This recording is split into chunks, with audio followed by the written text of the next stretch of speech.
Well, hello, hello, hello. Welcome. Star Wars.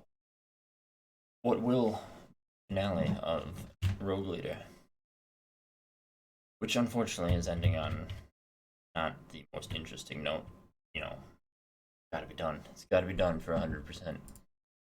On that note, let's get started. So load.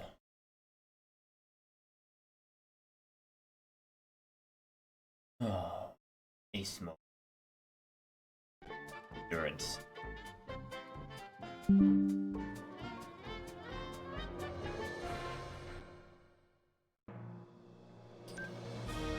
This will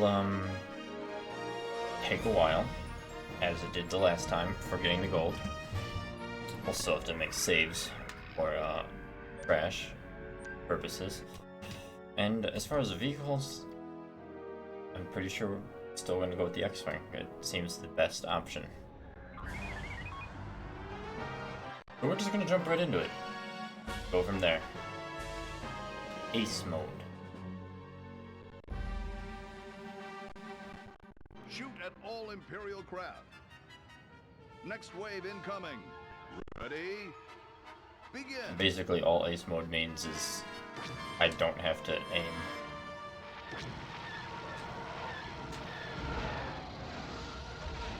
Which, we'll see how much that actually helps.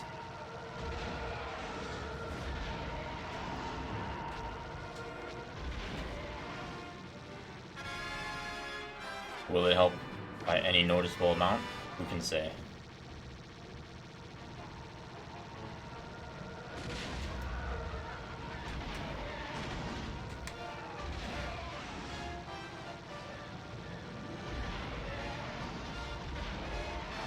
It is definitely nice to not have to waste time aiming if they're moving.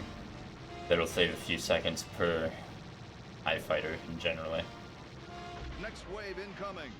Ready? Begin.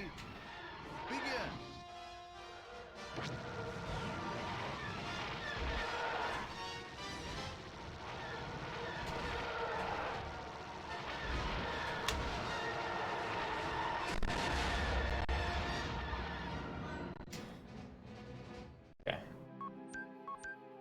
We've already crashed. Because Imperial pilots. If there's a way to have the targeting computer up without it being in the cockpit, I love cockpit mode. It's easier to aim in cockpit mode, in my opinion. The problem is the targeting computer is exceptionally helpful, and yeah, it's nice to have it. Shoot at all Let me Imperial see. craft. Next wave incoming. Not Ready? exactly gonna be easy, but let me try without the targeting computer. Just a bit.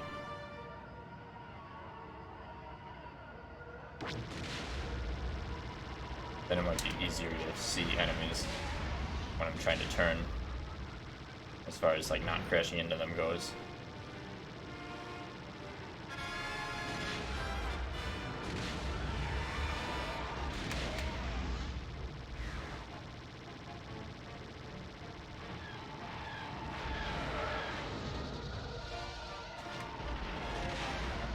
Next wave incoming. Ready? Begin.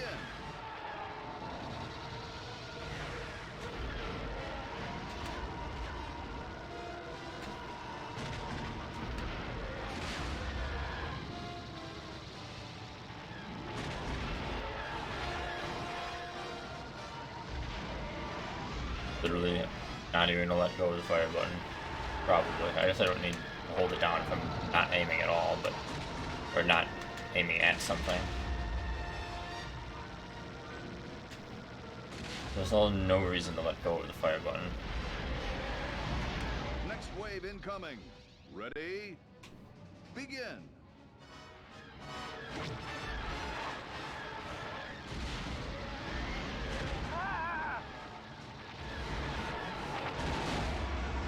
Are you kidding me?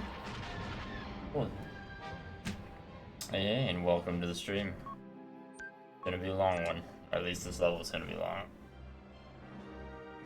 Okay, so if third person doesn't help me not crash, then I'm not gonna do it in third person because it's easier to aim in the cockpit. I wish there was a droid ship that had cluster missiles. I really do. It would make things so much better. But alas, that is not what we are blessed with. We are blessed with... Well, we're not blessed with anything. We are cursed with doing this again. Next wave incoming. Ready? Begin.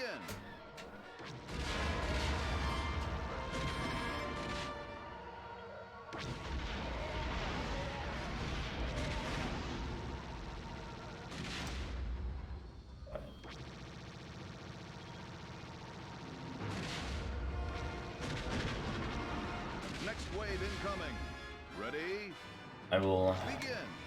start save stating if I get the error, or probably at the 10th wave. Don't really need to worry about the anti-crash save states until a bit further into this.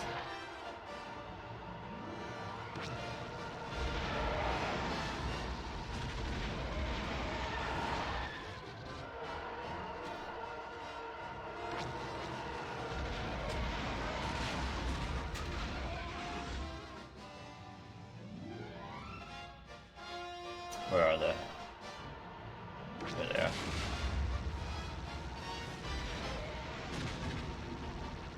Next wave incoming. Ready? Here we go. Begin. More.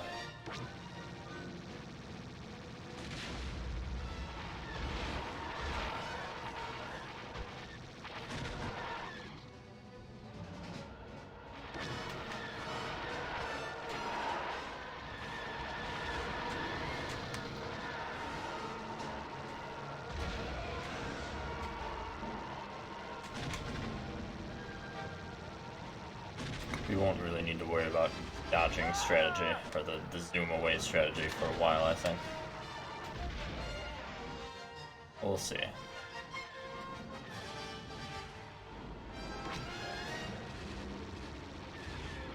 Oh. I don't remember them. I guess they are shooting a lot faster because of ace mode, so that is something to consider. Yeah, I don't really want to lose my droid that early either. I don't want to play carefully earlier because I don't want this to take nearly as long as it did last time. And I would hope it wouldn't have to with accuracy, but I have a feeling it's going to be annoying. I have a bad feeling this is going to be very annoying. All we got left, though. All we got left. Shoot at all Imperial craft. Gotta do it. Next wave incoming. Ready? Begin.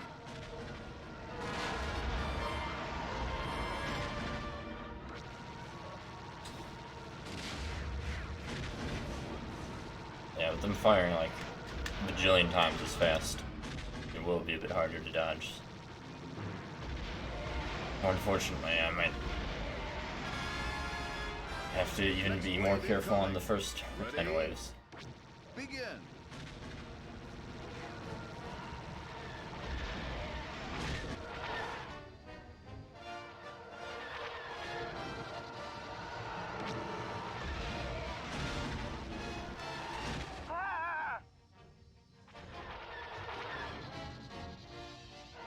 Exactly ideal. But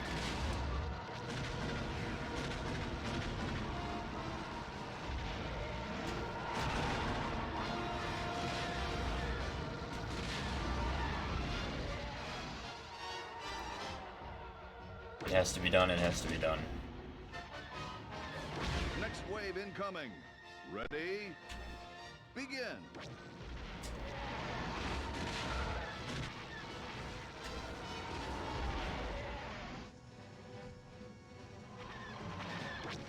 Oh wow, what is that lag?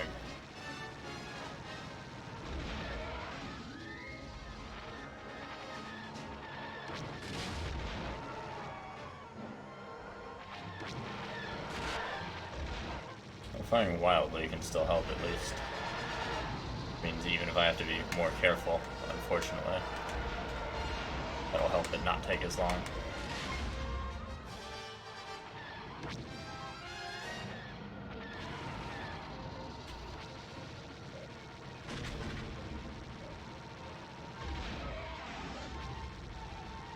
Next wave incoming. Ready? Begin. Right, well, here we go.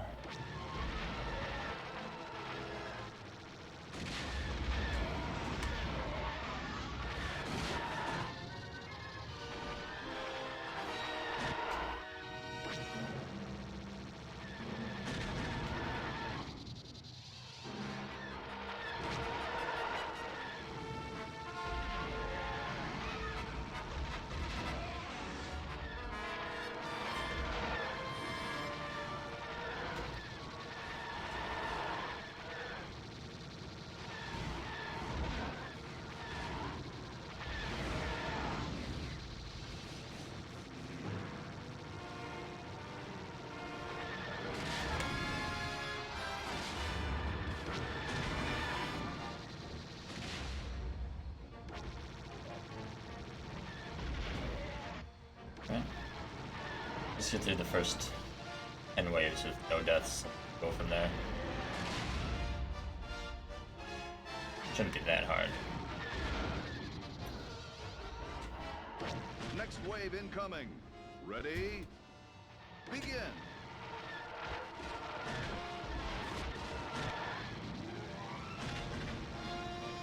Hello, hello, and welcome to the stream.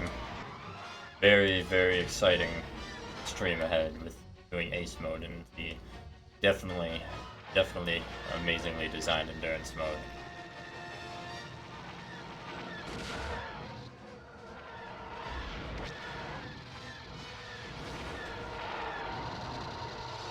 Jeez.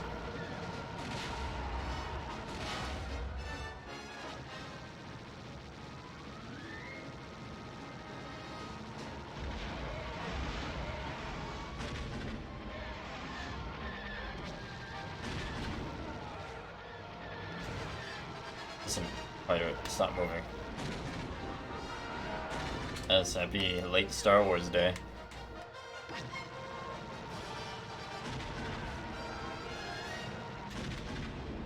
The opportunity to even look on Steam to see if there's anything to buy, but I own pretty much almost every Star Wars game. So yesterday was just Star Wars stream for me. Oh no, we've got interceptors now. Oh boy. I'm definitely gonna have to do the long strategy a lot earlier on Ace mode, aren't I?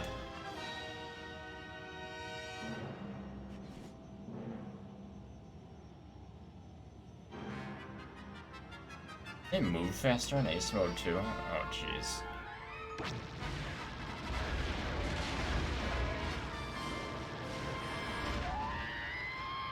Wow, they do. Just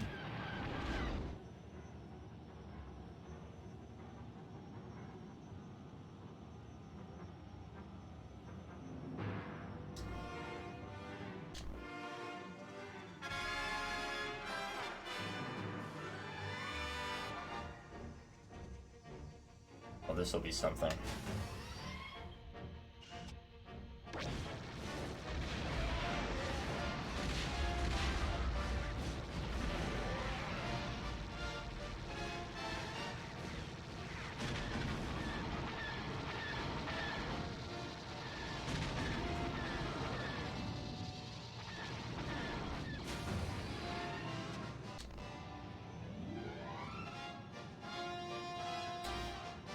Oh man, I have a bad feeling that this is gonna take even longer than getting the gold medal, because I have to do this already. I didn't have to do this strategy until like wave 50,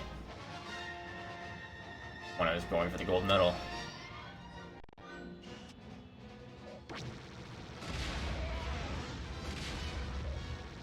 Next wave incoming. Ready? I mean, this Dolphin's probably gonna crash a lot more, but yeah.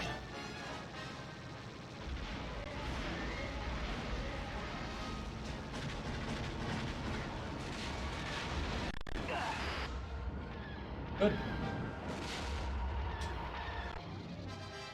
Off to a lovely start.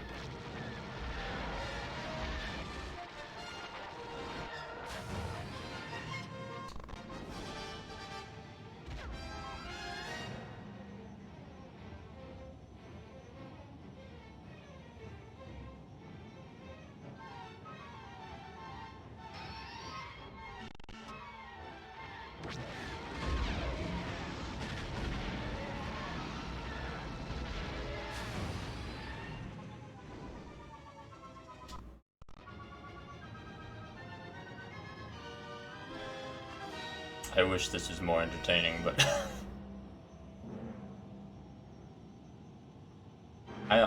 the first time I underestimated how long endurance mode was gonna take, and this is literally the last thing I need to do to 100% this game.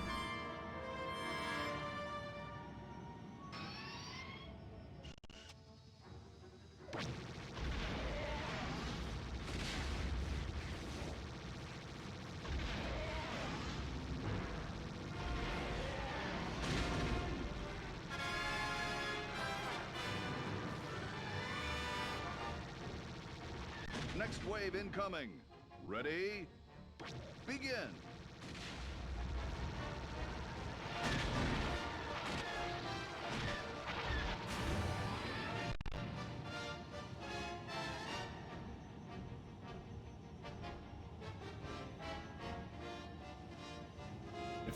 If only there was one ship that had a repair droid, but also cluster missiles. Maybe this would... Damn it. Didn't wanna... Get the cutscene to turn around. It makes it take so much longer.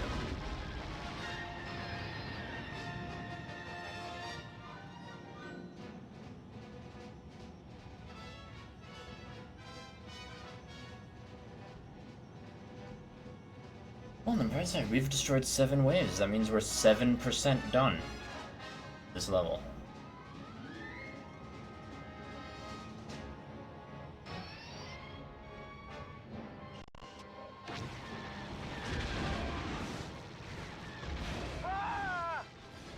How?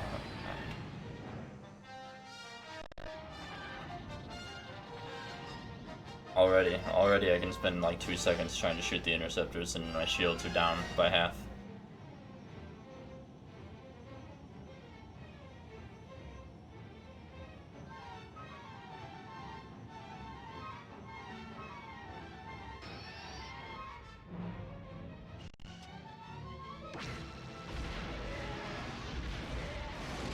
I'm so glad they did not revisit this concept in the next game.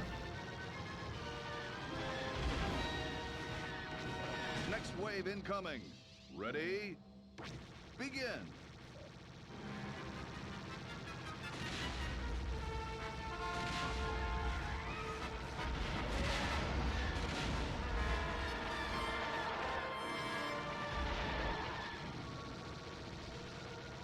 The TIE fighters aren't as bad, but they're still annoying. They're still bad on ace mode, that's for sure.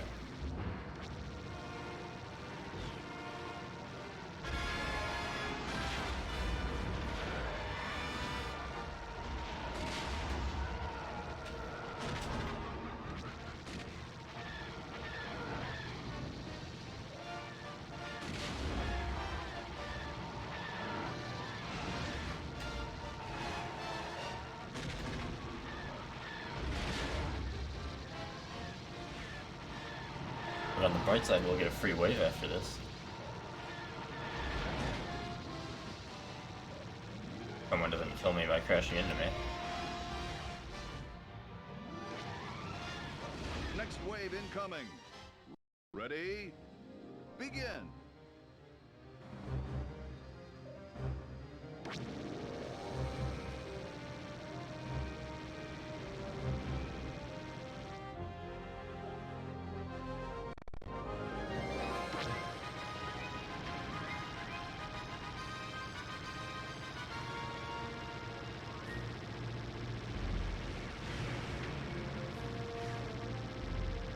Where are you, shuttle?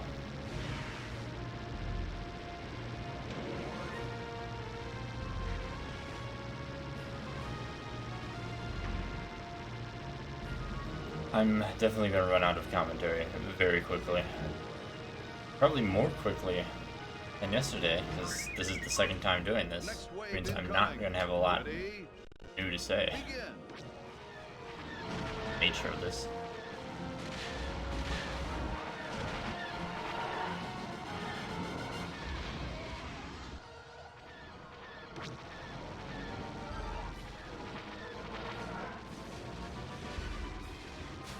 Wow. Okay, yeah. Even TIE fighters behind you at wave 11. They do so much damage.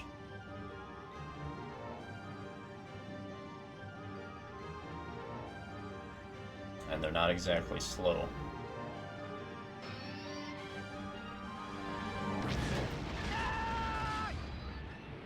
Wow.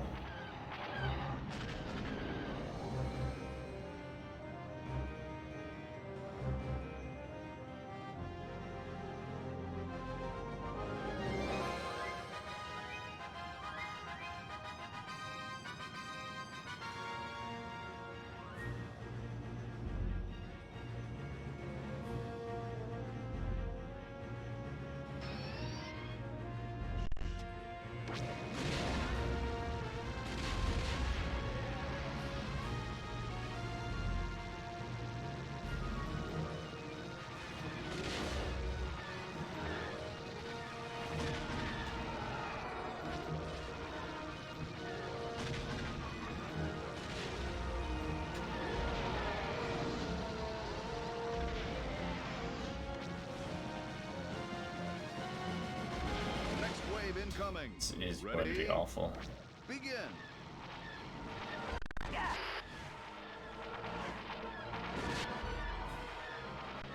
How many lives do we have? 2?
Already died twice, and that is basically unacceptable.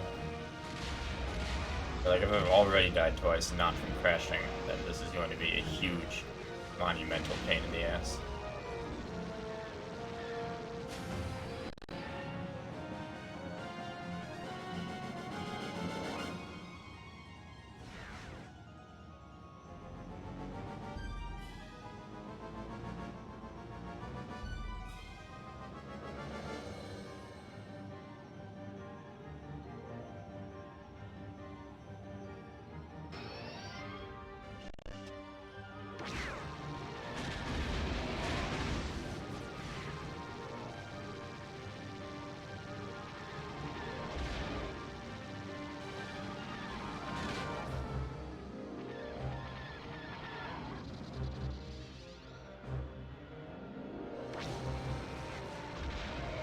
Next wave incoming.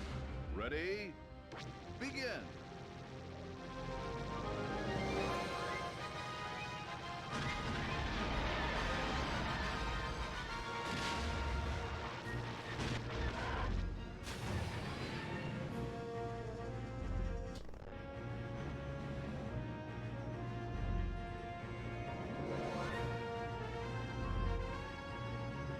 Oh.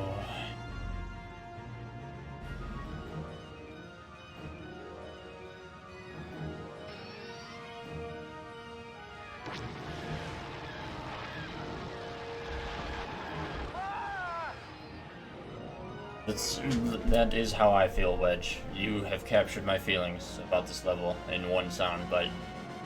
Thank you.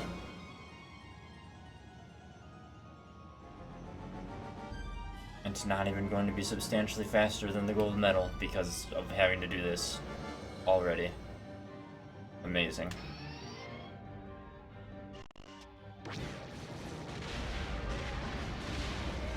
I mean, admittedly, being able to just shoot wildly is substantially faster, but not enough of an improvement.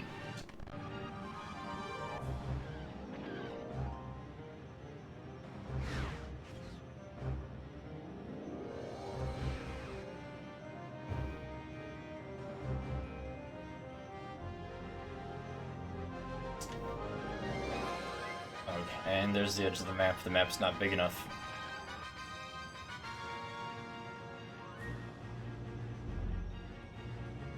X-Wing is not fast enough.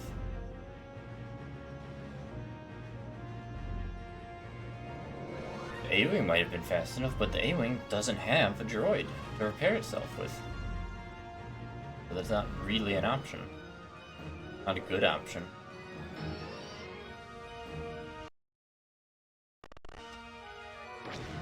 I guess I better start doing the save states, because that was dangerously close to it crashing.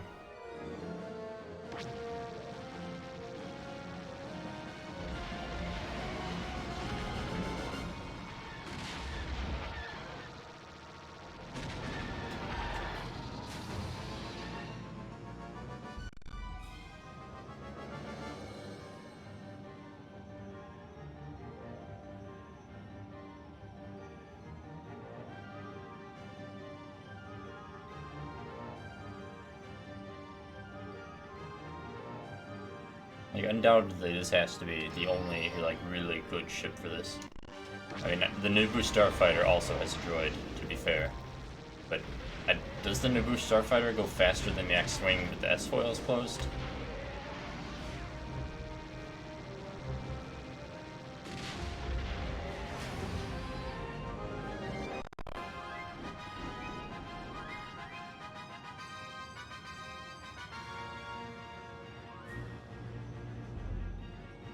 Probably not.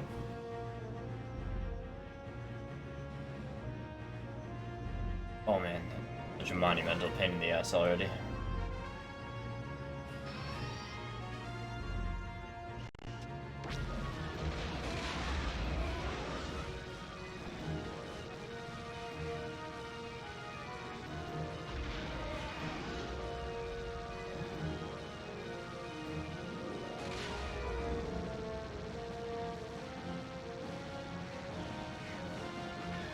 Next wave incoming.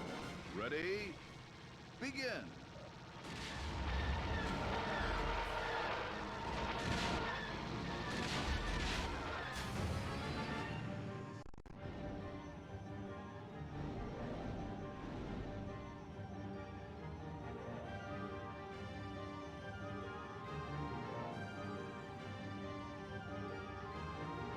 Yeah, I can't think of a single other ship that would be ideal here. Wow.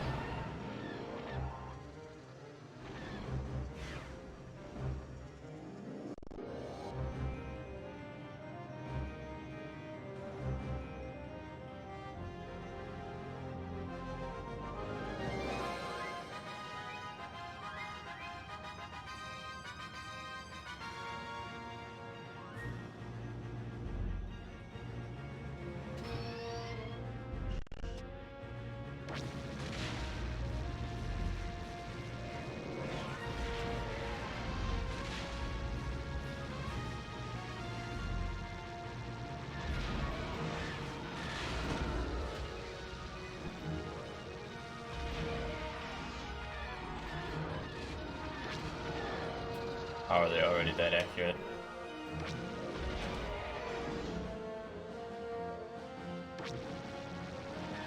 Next wave incoming. Ready? Begin.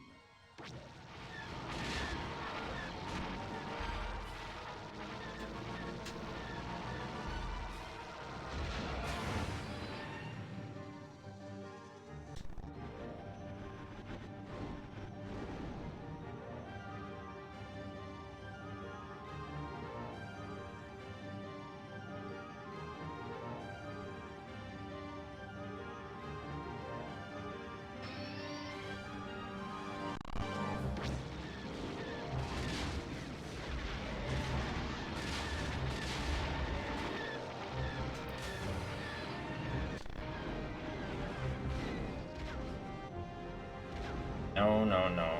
No shooting me.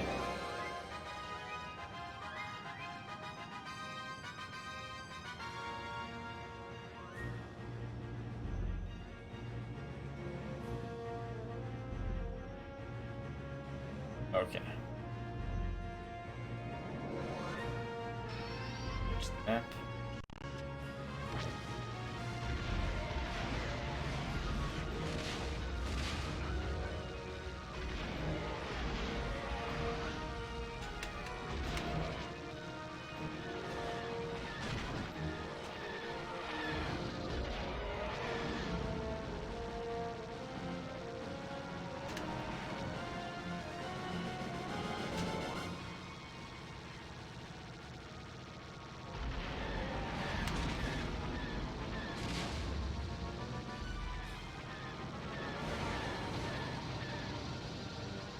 Next wave incoming.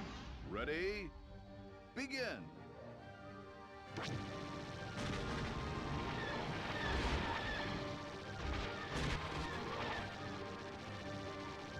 No being ready for this announcer.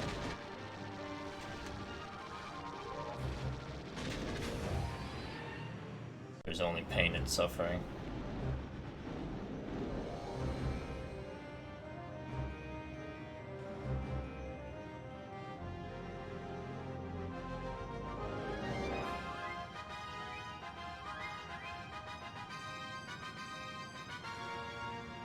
Only pain, only suffering.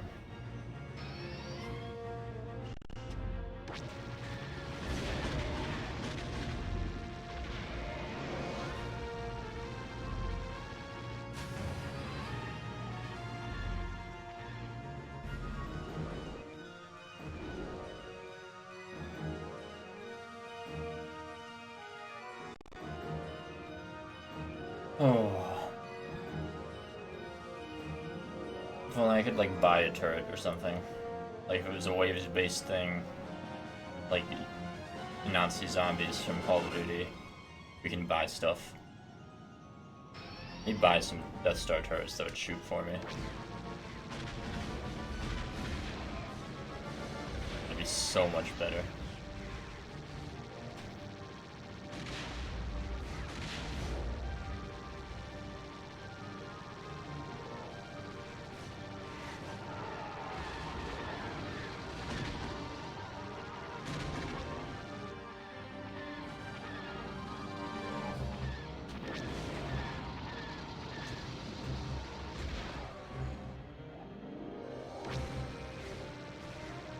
Next wave incoming. Ready? Begin.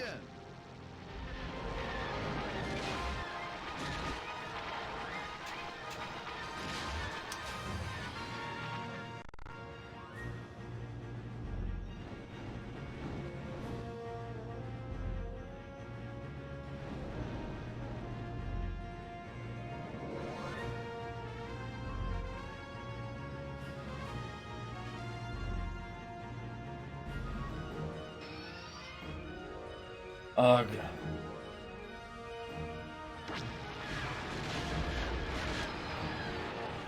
That cutscene. Why couldn't the map be bigger?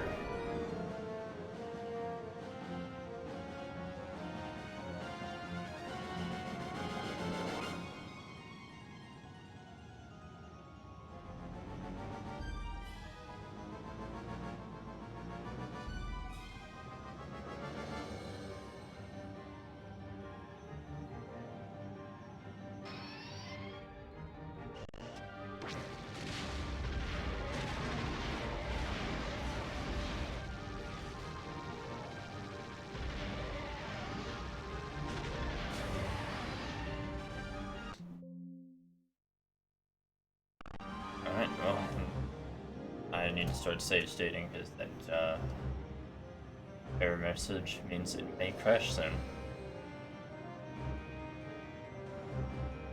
Which is unfortunate, but I mean, it happens.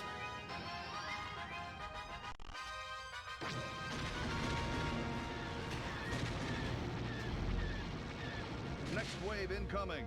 Ready? Begin.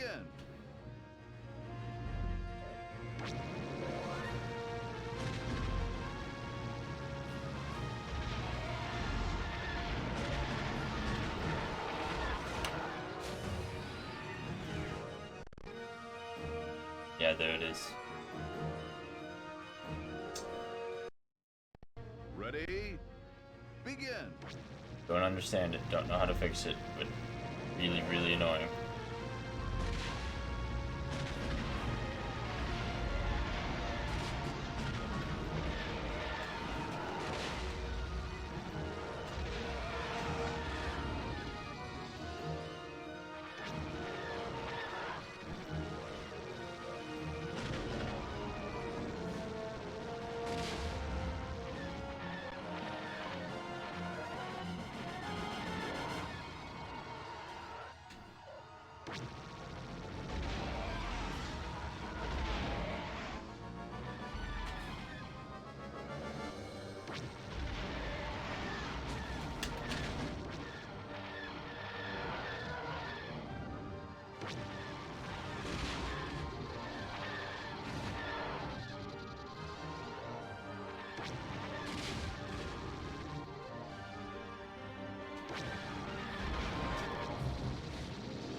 Please die. Get out of here.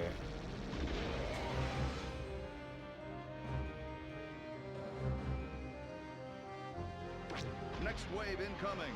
Ready? Begin. Yeah, I'm more than ready for this wave anytime.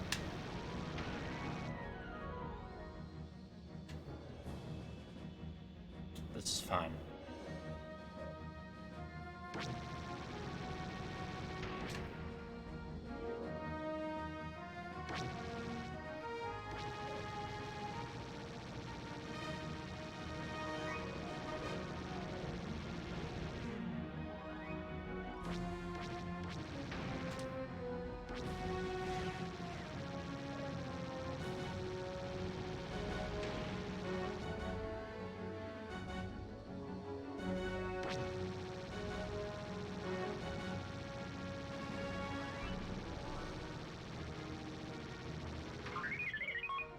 Next wave incoming. Ready? Begin. Holy moly.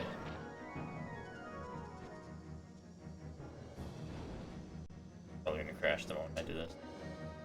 It literally did. It will consistently crash when I do that. I have to like... Oh man. I'm like, nothing I do will make it not crash. Oh, there we go. Oh.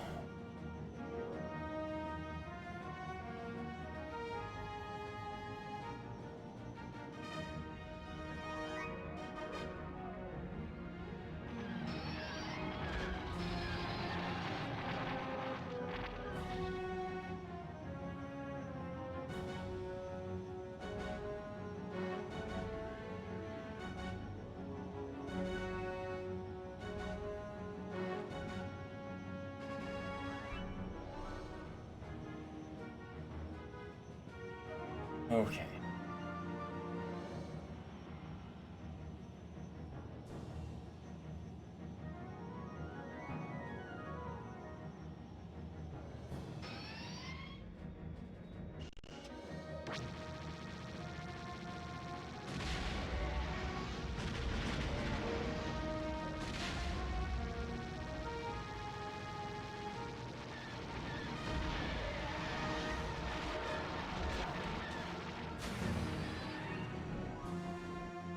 I always forget I need to like... Okay. I don't want to have to save state like every 4 seconds, but like... It's already gonna take so long. I needed to not crash.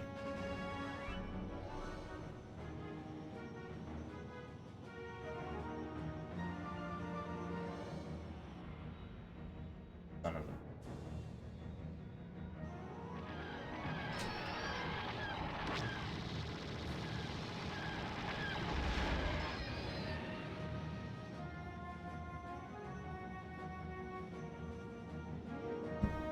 I wonder if there's like a different or better strategy I can go with.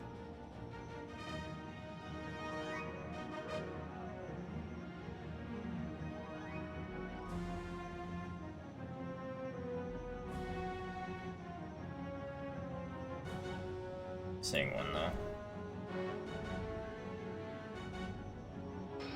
I don't even know how there would be one.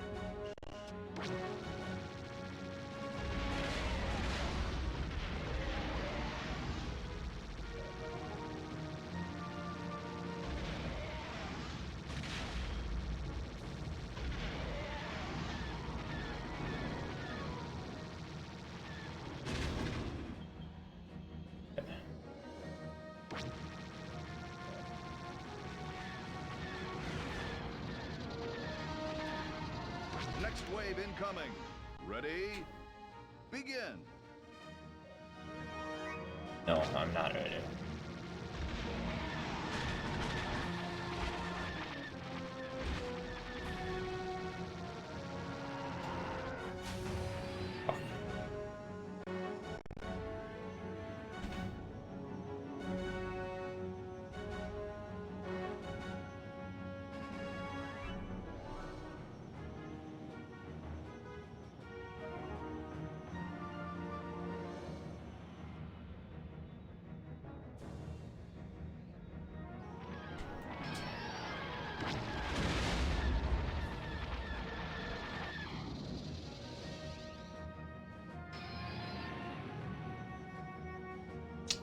Get another death.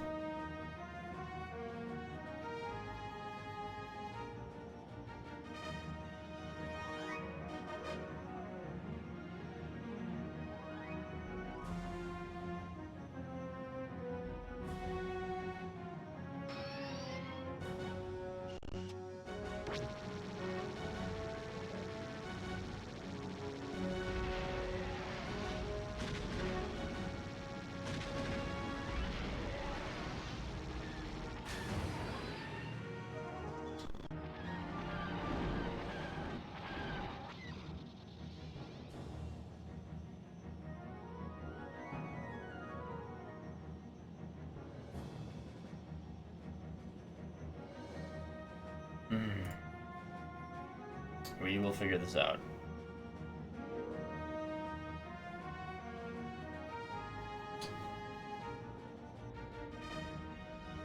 That didn't look like I was at the edge of the map. Why did it turn me around? Well, that's gonna hurt.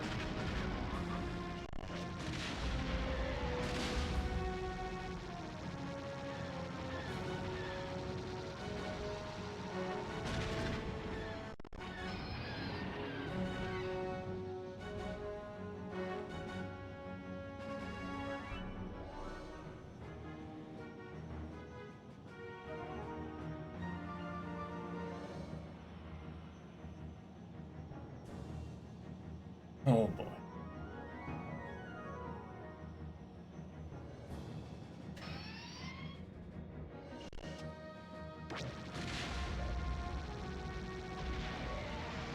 Next wave incoming.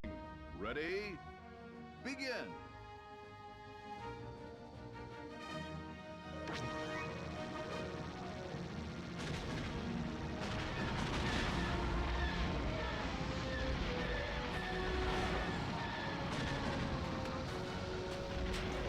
Yeah, that's all the interceptors. Maybe I can do this wave a lot faster and not messing around with the ties.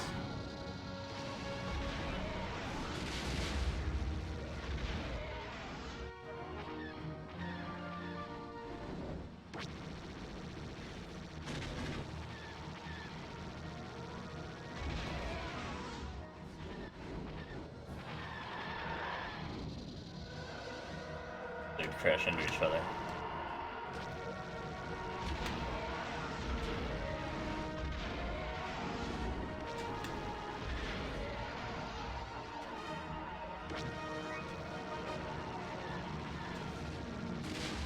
Oh gee.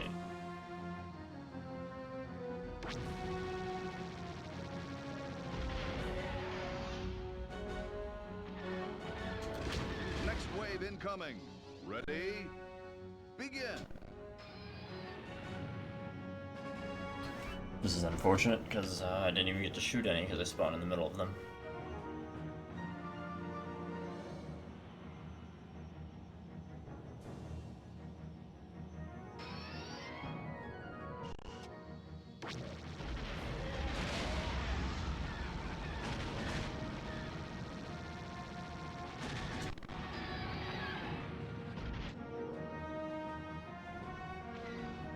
I hate to say it so early and so definitively, but based on how long this is already taking, it is unlikely that I will be starting Rebel Strike today. Especially since I ran so far over on stream yesterday.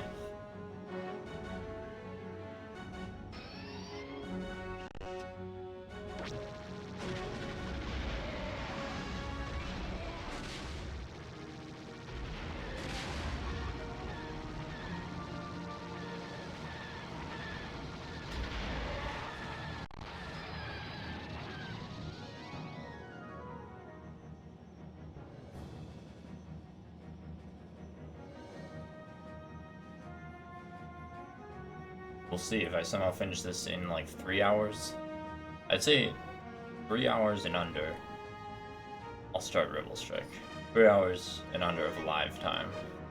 We're already at 50 minutes of live time, so. Okay.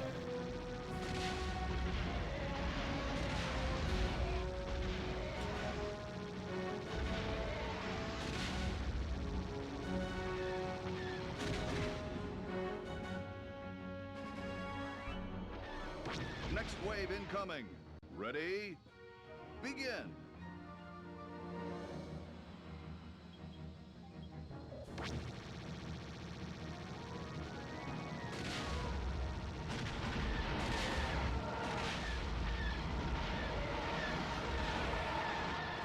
Holy Jeebus.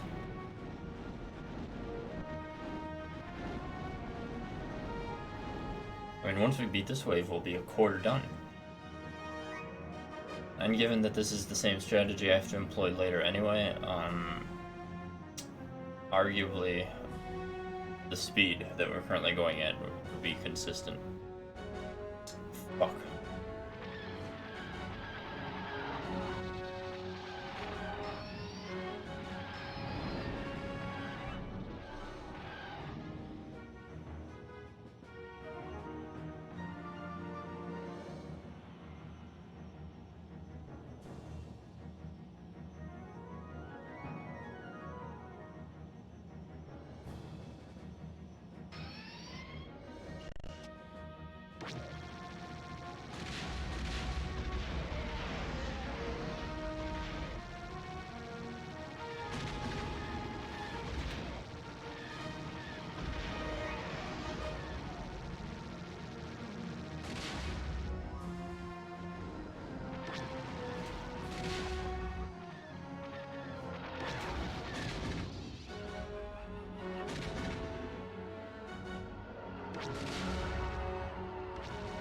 Next wave incoming. Ready? Begin.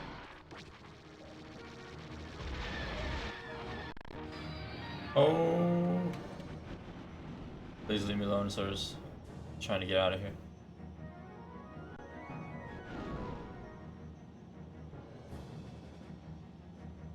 So counting that it took like 2 minutes.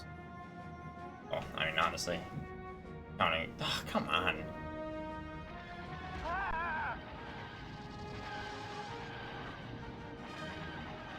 Counting that I had my stream starting soon screen up for at least 2 minutes. Right now, the average time is 50 minutes per 25 so far.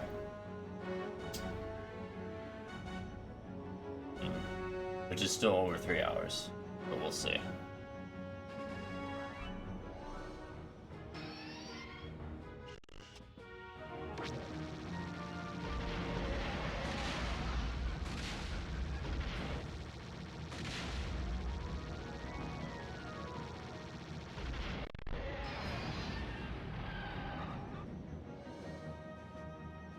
Six more in this wave.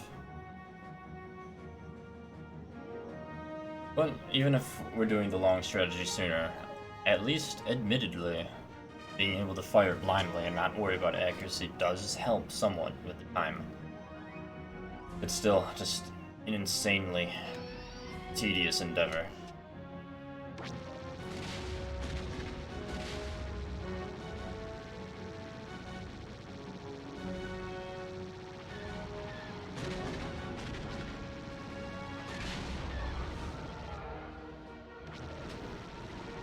Next wave incoming.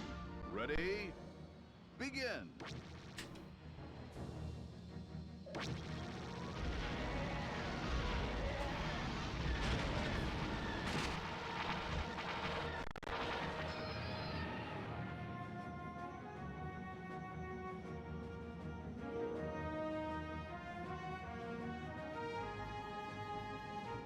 Very tedious, but you know, we'll eventually get it.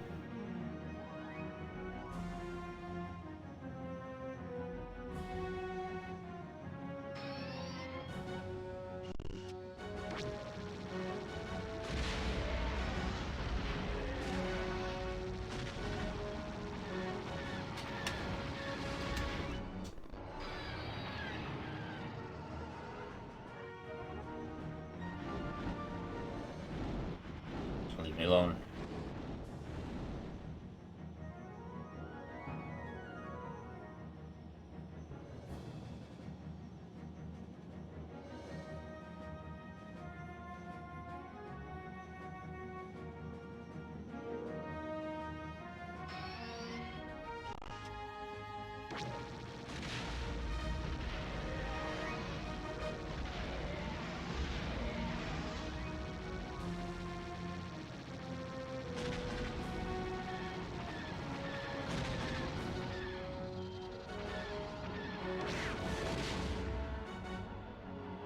1 second of them firing at you is so much damage.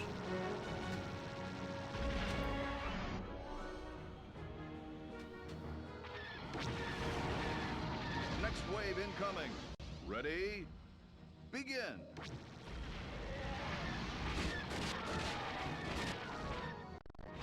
Speaking of so much damage, we definitely have to heal our shields.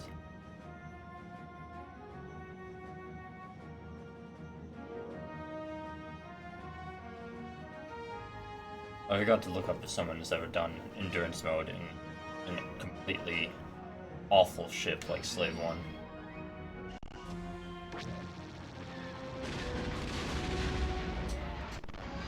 Shields are 2 down to continue ahead on.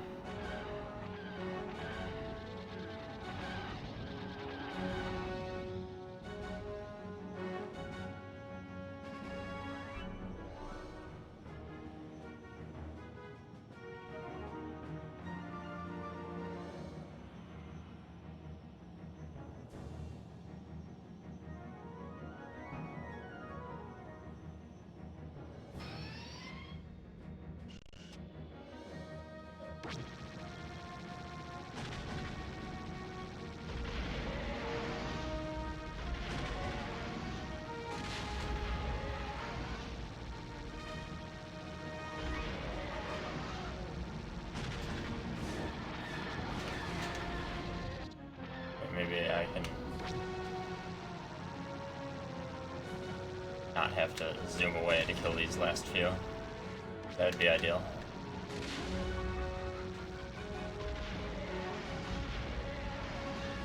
Next wave incoming.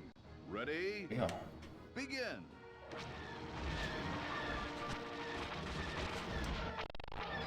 Definitely have to zoom away for these guys.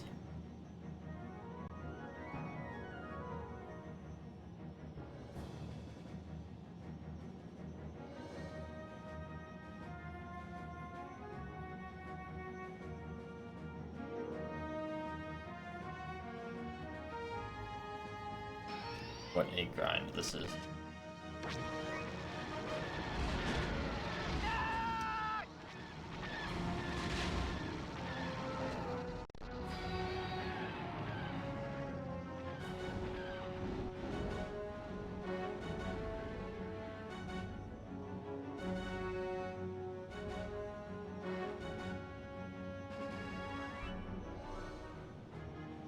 All right, well.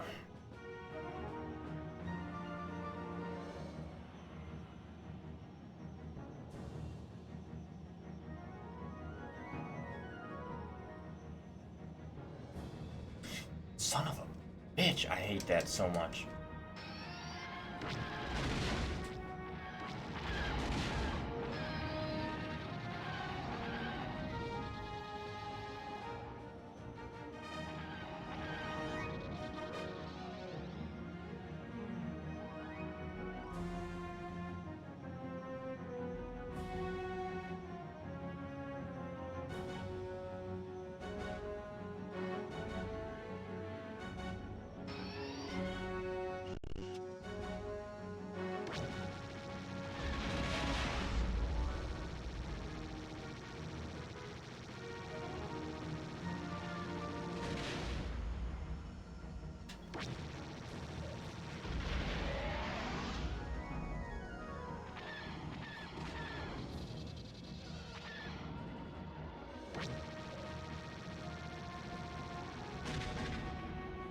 And one more. Then there's a free wave. Next wave incoming. Ready? Begin. Very nice.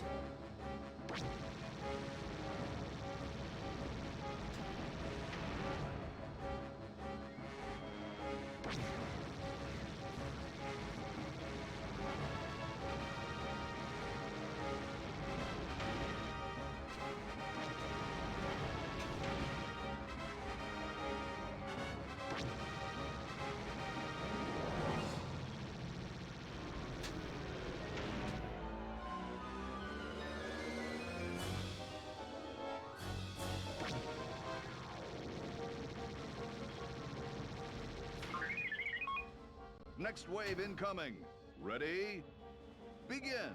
Not ready, but I'll begin anyway.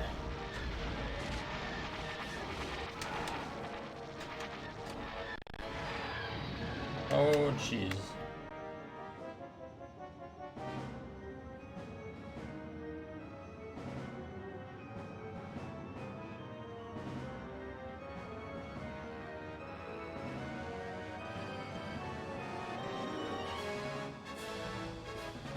Why?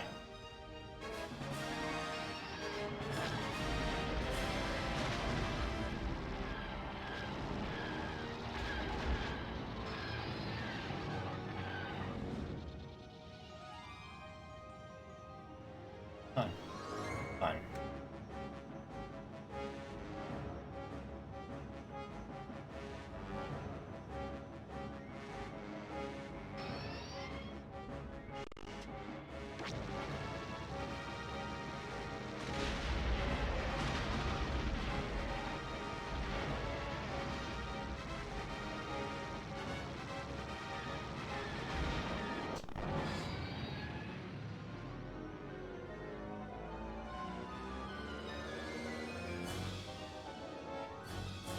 I'm not too terribly far off the halfway mark.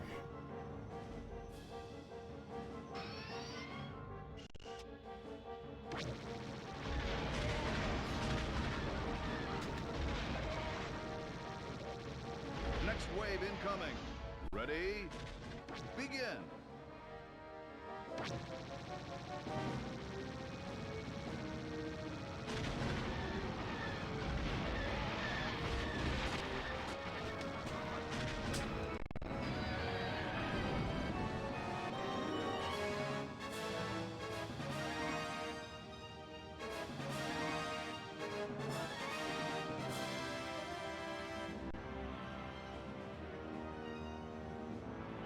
Yeah, we'll get done eventually.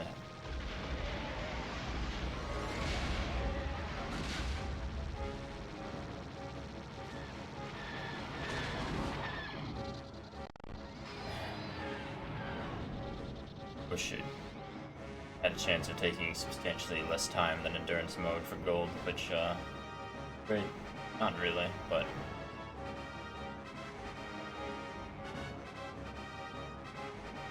I don't know if I can consistently get good passes where I kill lots of enemies because I'm firing non-stop, then I could probably shave off like a few dozen minutes by the end. Maybe just 1 dozen.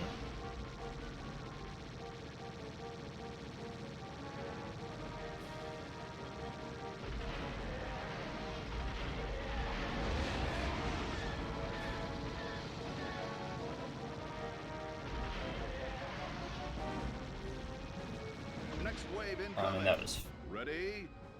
Begin. probably like 10 seconds faster than how it normally would have been if I had zoomed off.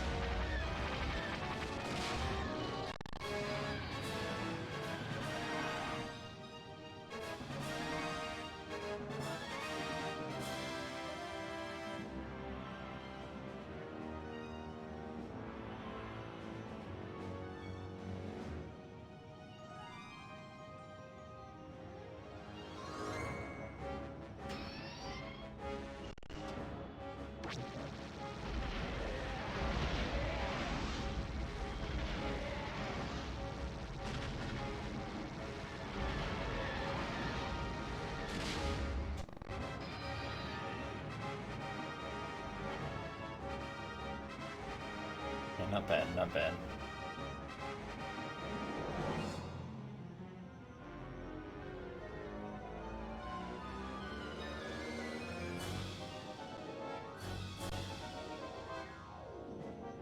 Please avoid crashing, Dolphin.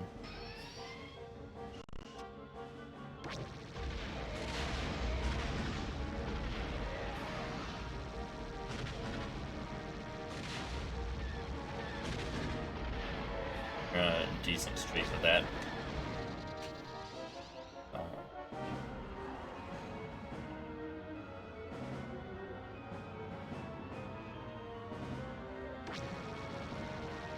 Next wave incoming. Ready? Begin.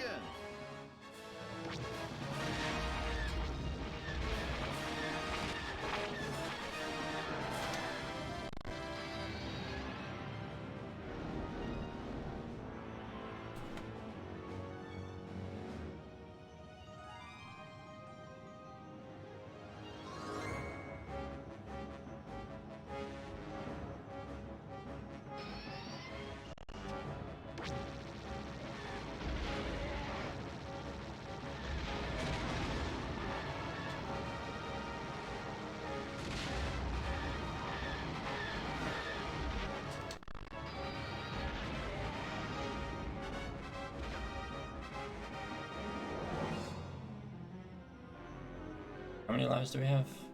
I've forgot how to check. We have either 3 or 4. It might just be 3.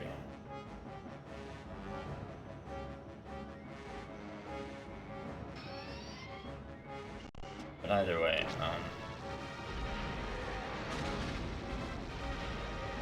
doing decently.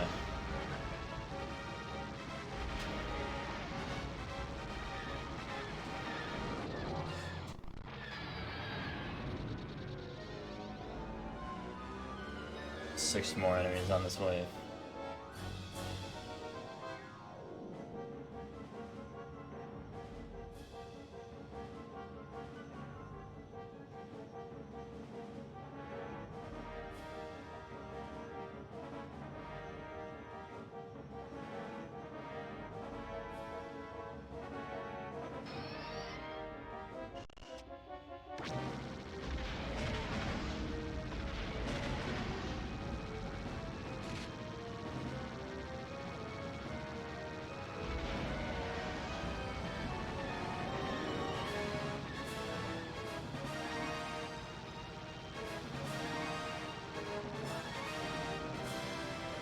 Next wave incoming. Ready? Right. Begin. Wave 35.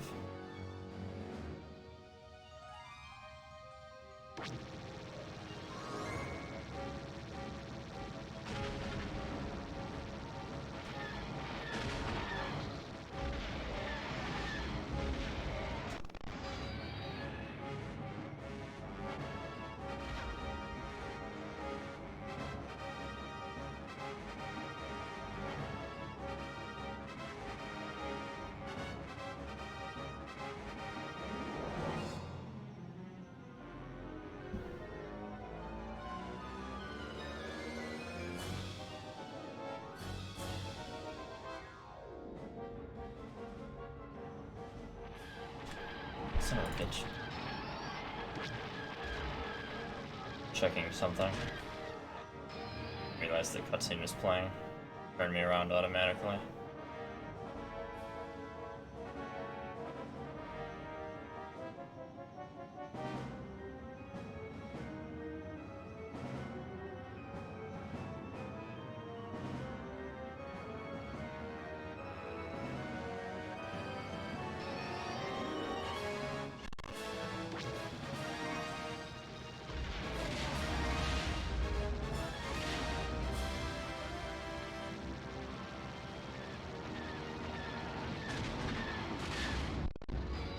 I've got a few extra ones on that pass than normal.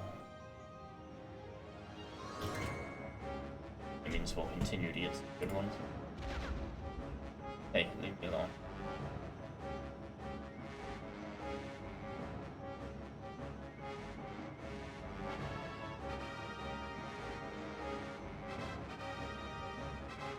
Oh wait. I was just about to turn around too. Really hate the way it does that on the edge of the map.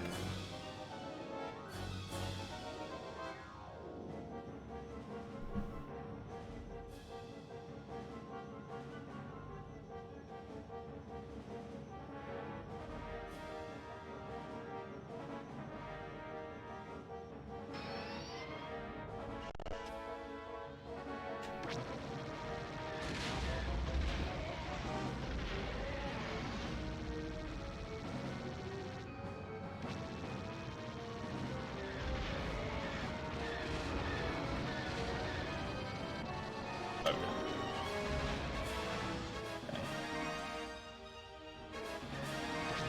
Next wave incoming. Oh, Ready? jeez.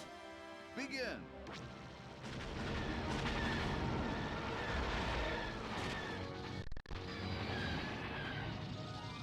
I want to risk too much. I need my shield to continue to regenerate. I can't lose a droid. I want to make sure I have plenty of lives just in case the waves 50 plus are even more annoying than normal.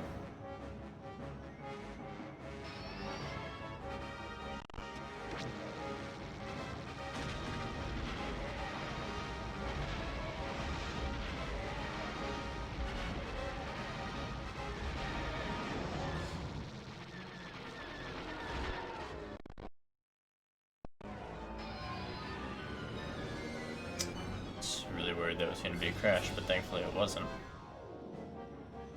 Barely.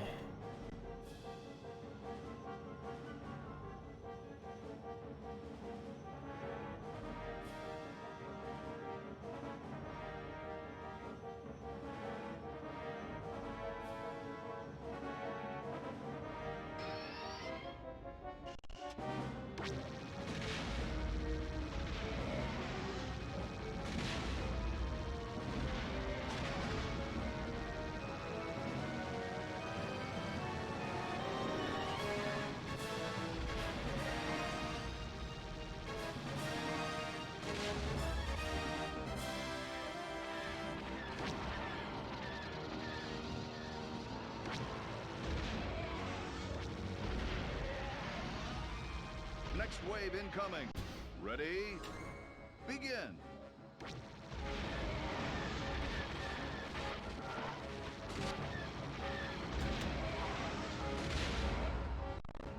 Oh yeah.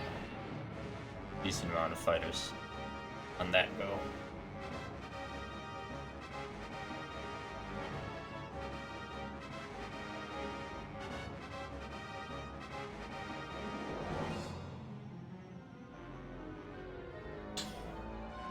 Son of a...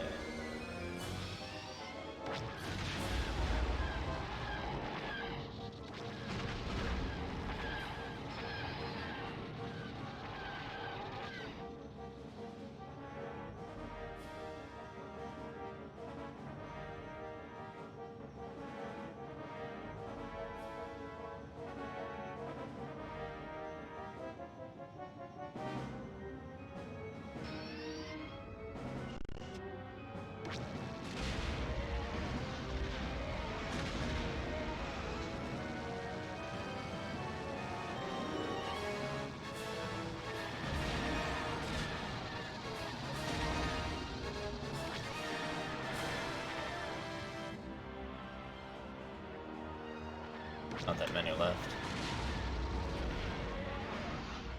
Yeah, when there's only this many left, I could probably more safely do this.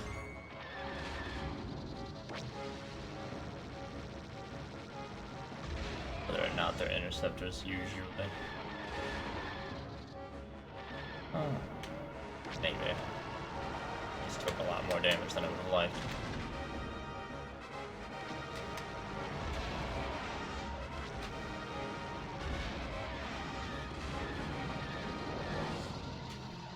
Next wave incoming. Ready? Begin.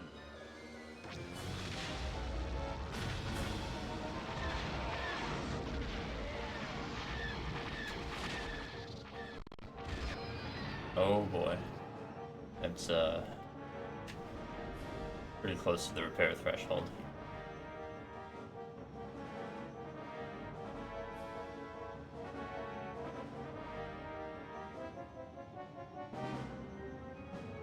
I'm gonna take a 5-minute break once I hit the 50% mark. Because of how tedious this is, and I need to get a drink. Which, to be fair, I know my mini fridge is like 5 feet from me, but I want to just like, not even 5 feet, it's within arm's reach. It's probably want to take a minute.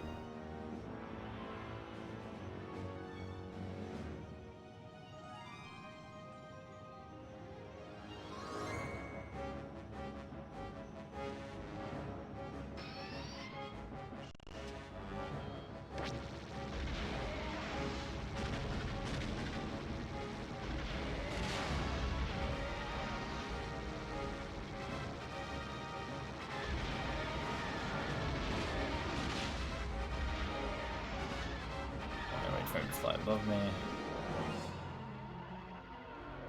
Next wave incoming. Ready? Begin.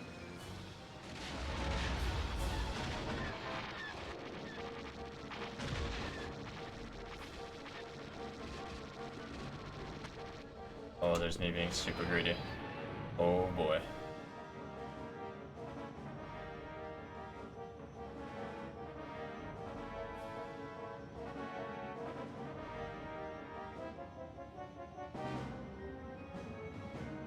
My shield's gotten very close to needing the repair / losing droid threshold.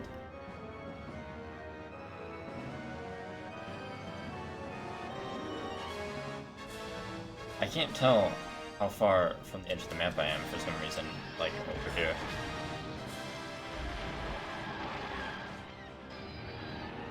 Like on that side of the map, I can't see the actual edge.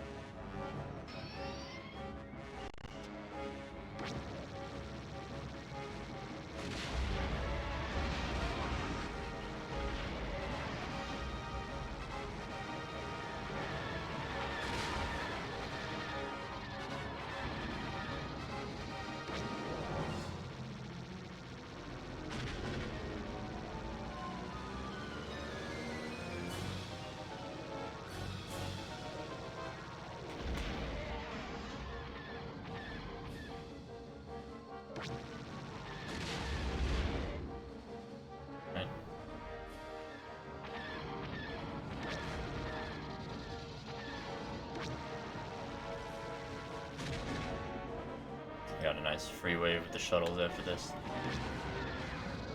So I don't mind if I take a few shots. Next wave incoming. Ready? Begin.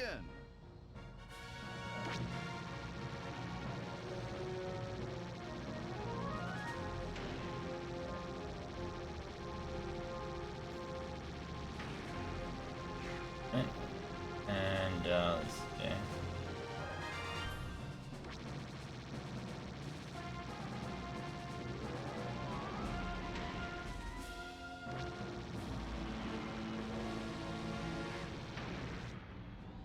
These ways so much faster when I try and shoot them while they're moving.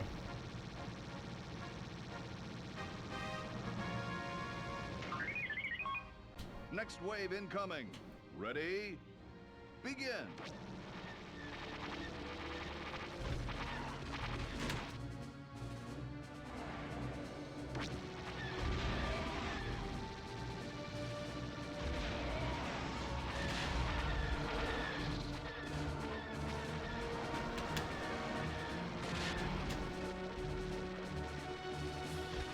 I'm being greedy.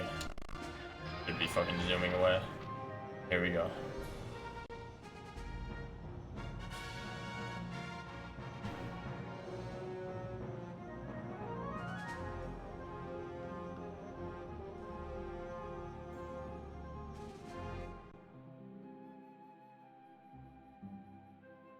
Excuse me. I think I actually muted time appropriately.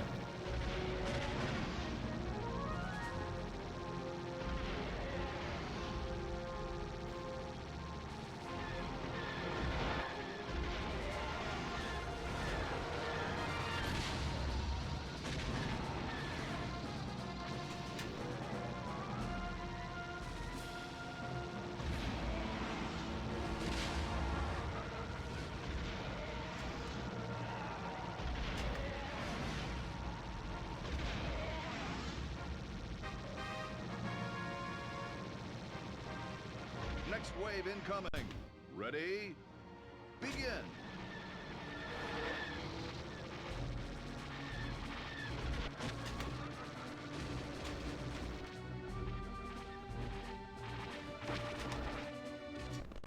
Alright, that's time for me to zoom away. Sorry, gentlemen. I know. Not playing my role appropriately.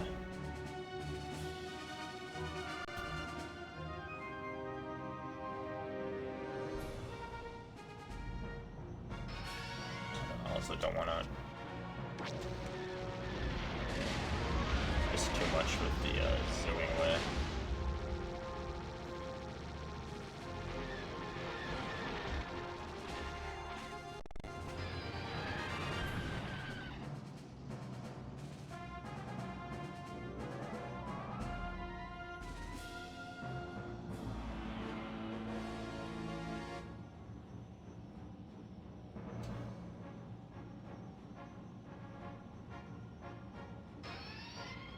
There you go.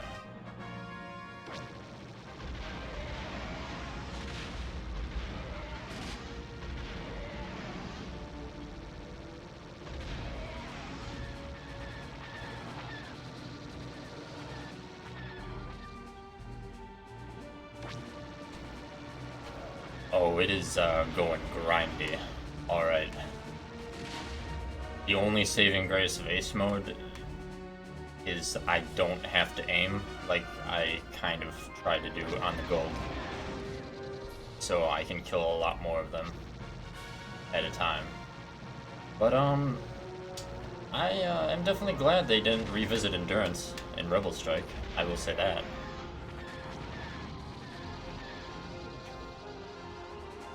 Next wave incoming. Ready? Begin.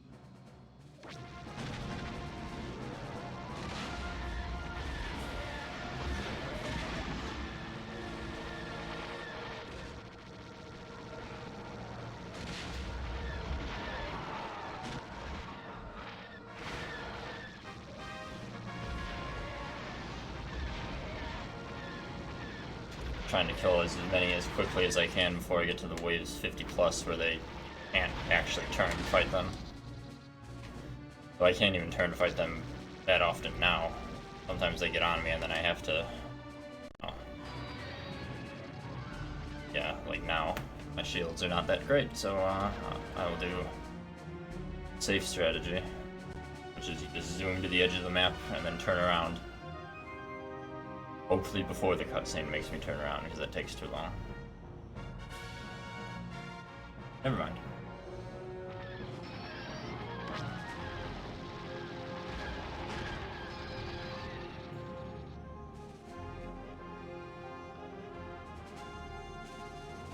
I can definitely say I never did all 100 waves when I was younger.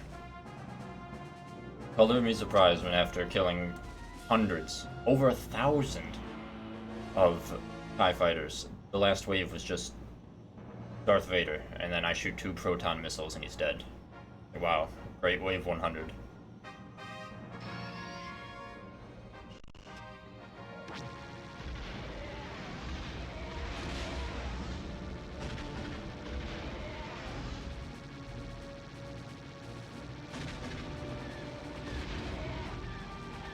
Next wave incoming.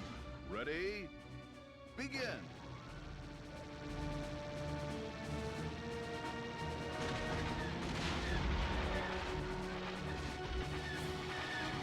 Please no shoot. I'm just an innocent X-Wing pilot trying to survive. That's what I'm saying. Like that would have made the final wave a bit more interesting. Hell. Speaking of clusters, oh man, what I wouldn't give to have one ship that has a repair droid, but also cluster missiles. I don't see how it would be possible to do this mission without a ship with a droid on it.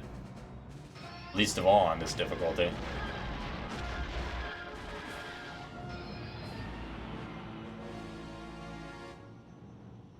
That would be the ultimate Rogue Squadron challenge. Do this on ace mode with the gold medal requirements. With Slave 1.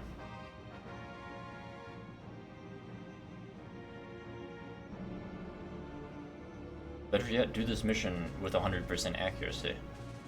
Either or a combination of the two. I wonder if anyone's done any of that in any degree of combination.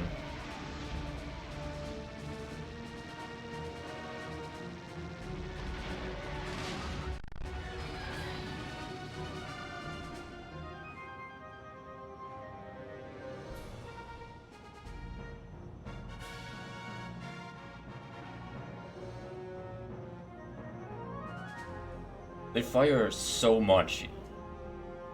Even in gold medal, like, I don't think it'd be possible, but here, when they fire literally 5 times as fast. When I first discovered what ace mode was, I thought it was so hilarious. Like, on the Death Star, the turrets fire so fast.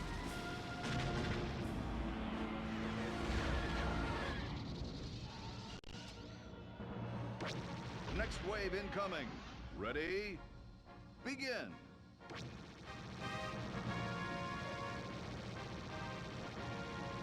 Other than this, and this is just length, not difficulty, the only ace mode mission that was kind of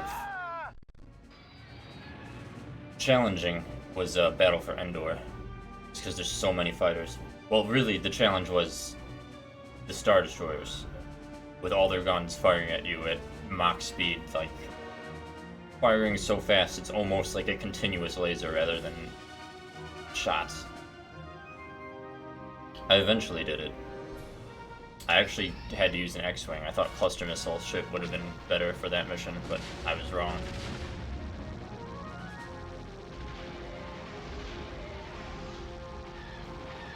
That R2 unit repairing my shields makes all the difference.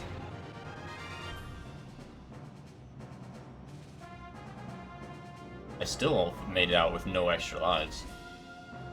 But... and Home 1 was literally about to explode. As the Star Destroyer was falling, it was still, like, just barraging him. The reactors are critical! But then I got the notification that the Endor shields went down, so it's like, okay. It's fine, your ship can blow up. The shields are down. We don't need your Admiral Akbar.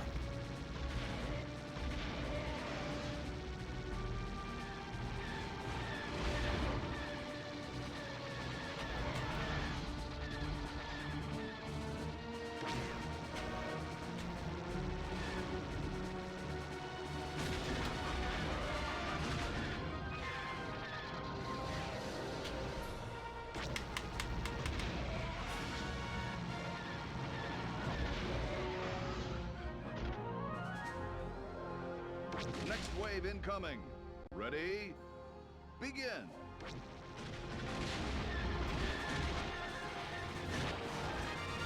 Oh dear. No, no, do not destroy my shields, good sirs. Whoa! Get off my tail. I have my S-foils closed, so you cannot be as fast as me. That is not allowed.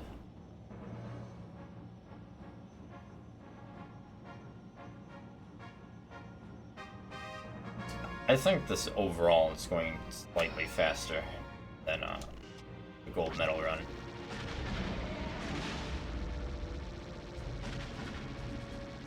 So I might end up starting Rebel Strike after this.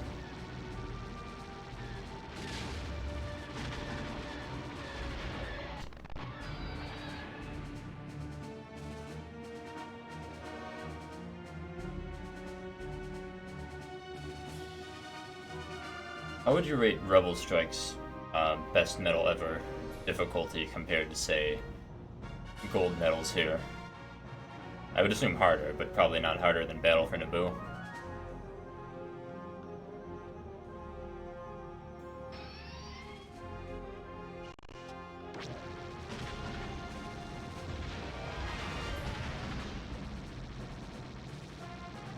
Okay, that shouldn't be too bad then. It'll just be the co-op medals that give me trouble. The completionist in me will want to do those as well, but... Next wave incoming. Ready? Begin. I don't know. I do not know.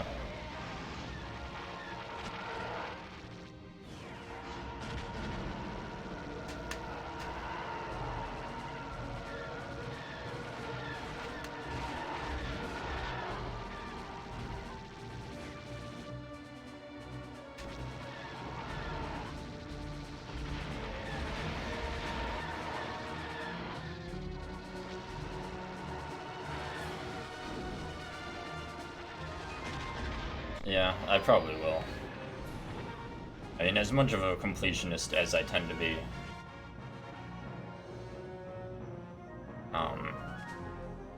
usually in games, I don't bother with multiplayer achievements and the like. I don't know, I've always been more of a single-player focused individual. And I'm not completely crazy. Like, there's certain completion elements that I won't necessarily do. Well, I will do everything that the game counts as 100%. But I gave up on trying to, like, true 100% say, for example, Kirby in the Forgotten Land, because you have to spend, like, someone else calculated it, and you had to play for, like, literally hundreds of hours just to grind money. Like, no. The game told me I got 100% complete. I completed that game.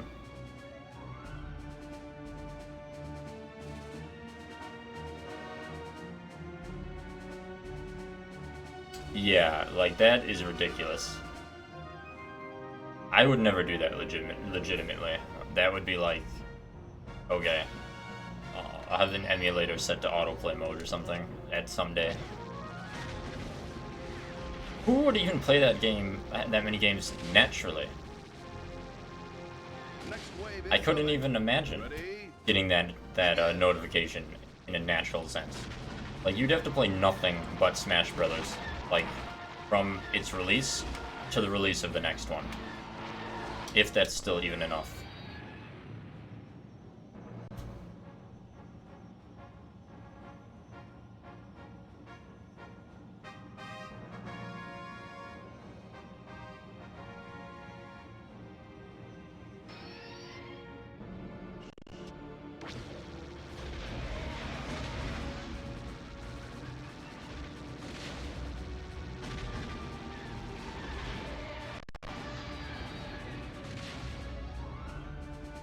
She's playing normally. Yeah, as fast as possible, it would take like 5 seconds. It's 5 seconds of like playtime per match just to do single stock, kill yourself. It's not counting menu times, load times.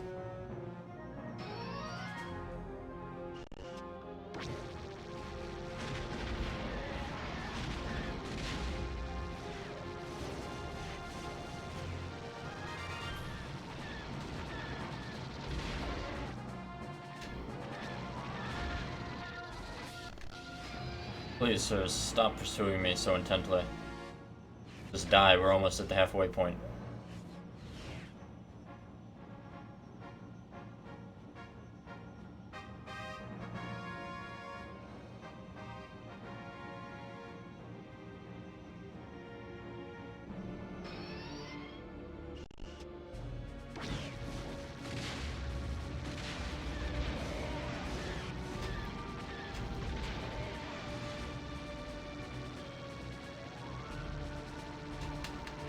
Wave incoming. Ready? Begin. And I can't even imagine having done this back in the day. Even worse, can you imagine doing this back in the day? Like, for the gold medal, say. And then you get to the end and you missed, like, the accuracy requirement for gold. You spend, like, 4 hours trying to get gold and then you only get silver.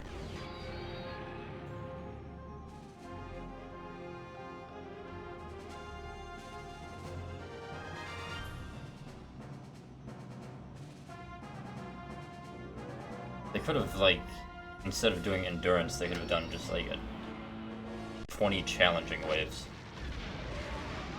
So was I. Like, I would only do linked shots, like, once I got to wave 30 or so.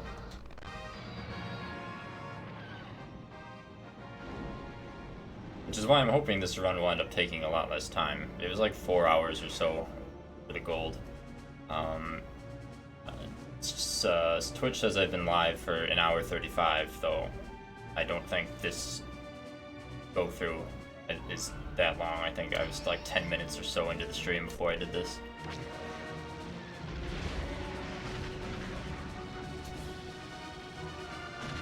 So I might finish this in 3 hours.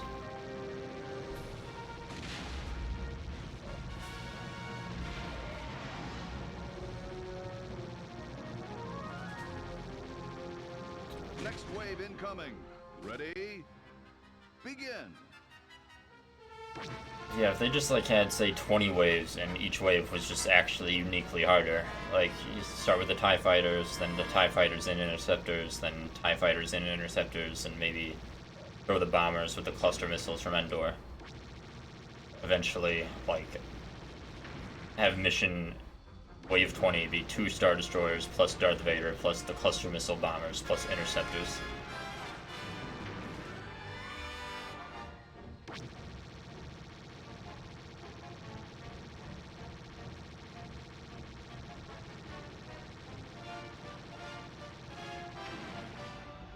Oh yeah, those horrid things.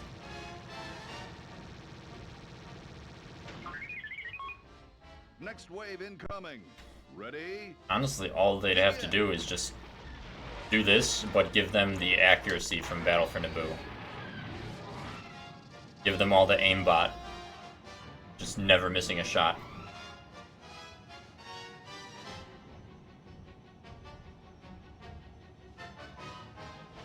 Even 20 waves of that would be torture.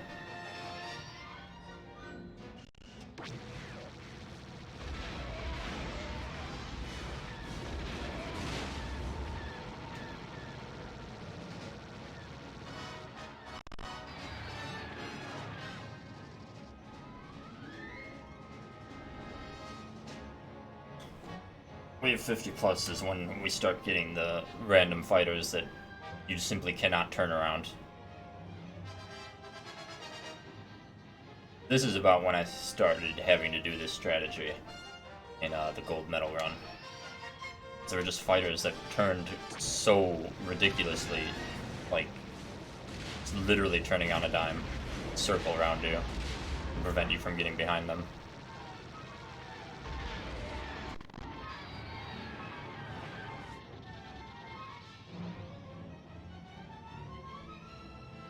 But hey, we're 50% done, technically.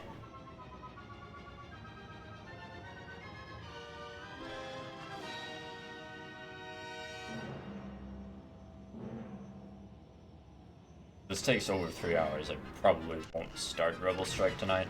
I would like to have at least an hour to start a new game, but we'll see.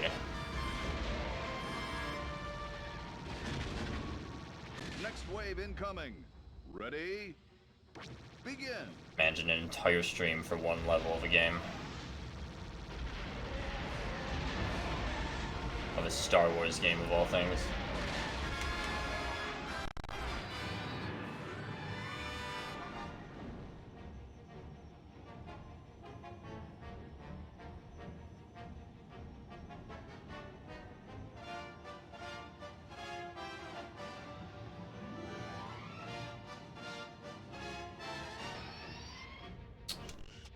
Oh yeah, I did pretty much all of Ace Mode except this. Because I figured that I thought Ace Mode probably wouldn't take a long time, and I was right. And I knew this would take a long time. So I wanted to make sure that I didn't have to dedicate more than a normal stream slot for Ace Mode Endurance.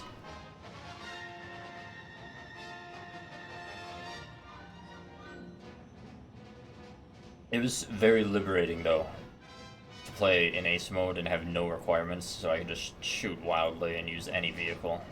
Which really was just using the TIE Advance, because it had cluster missiles, and was not slow as hell.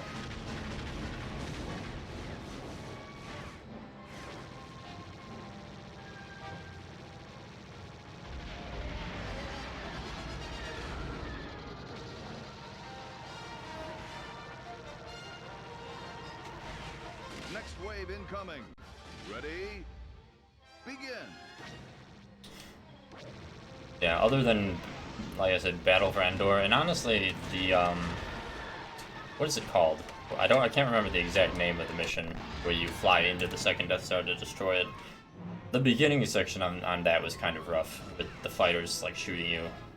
And, you know, because Lando very intelligently decides there should be no one in the turret on the Falcon, so he's not going to destroy the fighters.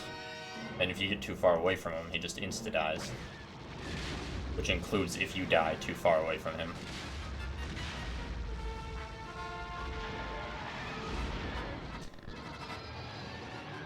For fun, I tried to do that mission with the Falcon on Ace Mode, and no. That's not a thing that is ever going to happen.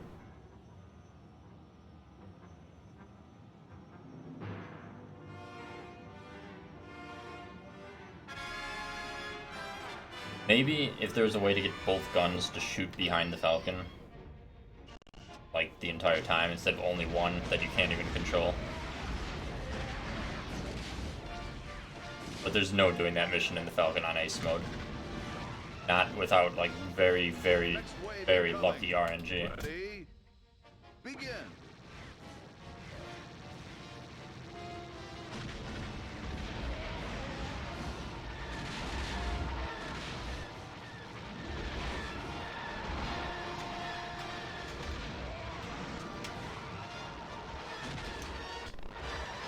Oh, dear. No, no, no, no, no. I'm sorry. I was too greedy. I apologize.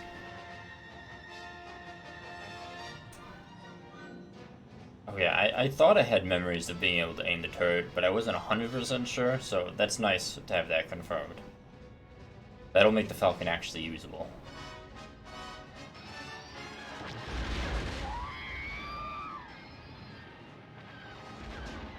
That'll be another death, like death 3 or 4.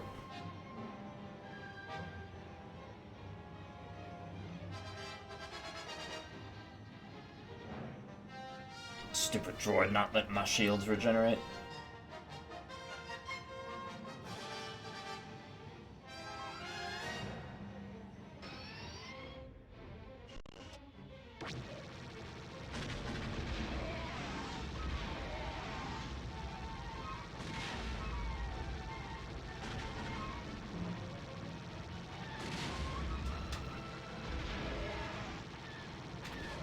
Next wave incoming.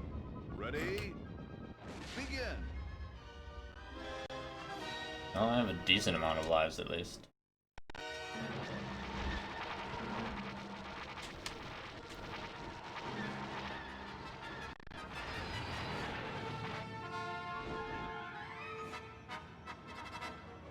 Relatively speaking.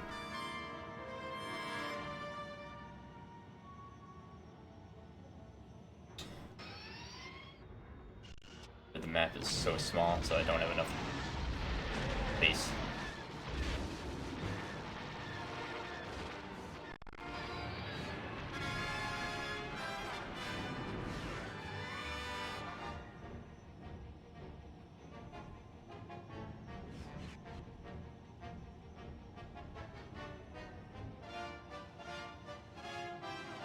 I like to believe that this level is a canonical telling of events. One supremely unlucky X-Wing pilot just had to deal with all of this while the rest of the battle was going on. Got separated from everyone else.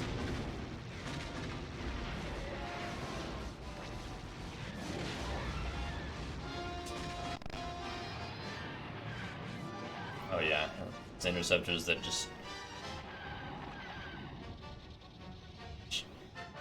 basically Beyblade spin right around and start following you immediately.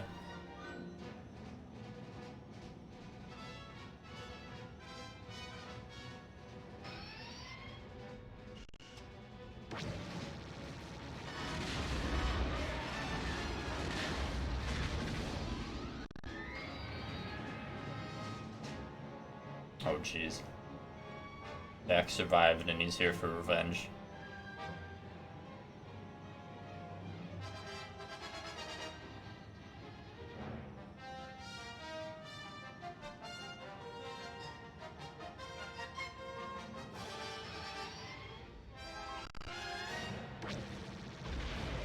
Next wave incoming. Ready? Begin.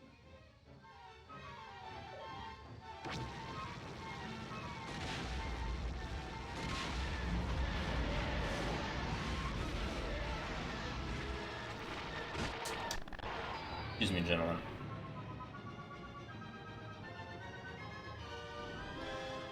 I'm trying so very hard not to make the game crash. I keep making crash preventative save states because I had such trouble where I had to relaunch the game several times yesterday. Dolphin, for some reason, just does not like the targeting computer being up when using the S-foils.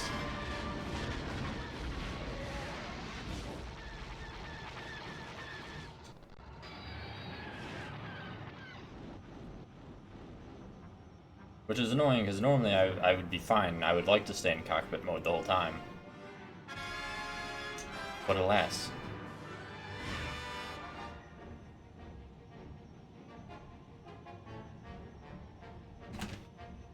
Am I also misremembering that you could use the targeting computer in, like, third person in Rebel Strike? I thought that was a thing somewhere, but maybe I am misremembering.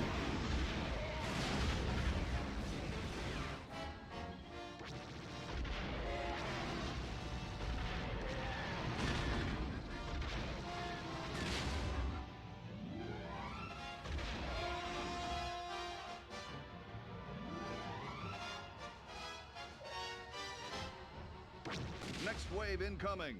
Ready? Begin.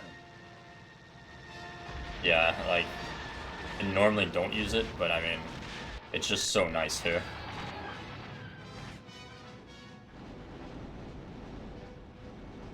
I did like using it for bombing, which for getting gold medals I couldn't do, but being able to do Cothless again on Ace mode, I actually got to see the ATPTs instead of being blind to where they were in the water.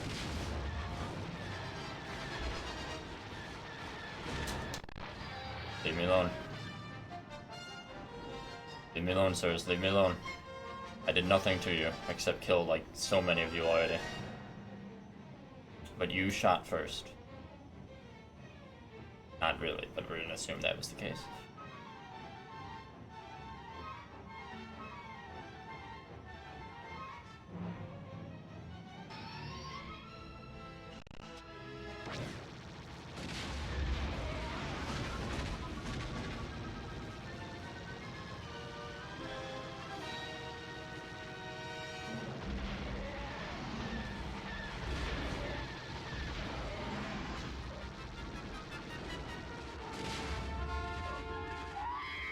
Ow. Oh man, I hate these ones that it doesn't matter how much you turn, they will just loop around you. Next With wave perfect incoming. maneuverability. Ready? Begin. Oh damn, the game's gonna crash, isn't it? Oh. Nope. Okay, we're good.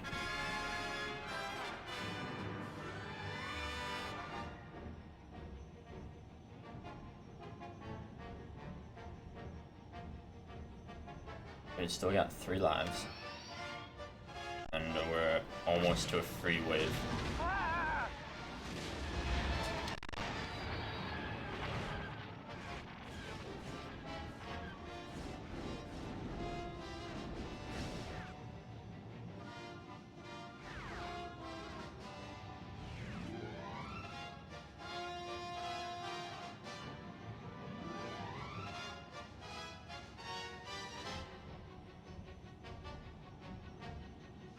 Forget Slave 1, I like...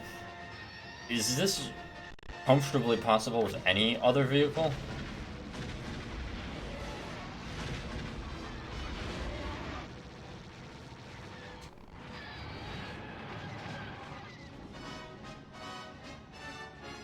Like hell, like just picturing doing anything, any of this, with a vehicle that doesn't have a droid to repair your shields.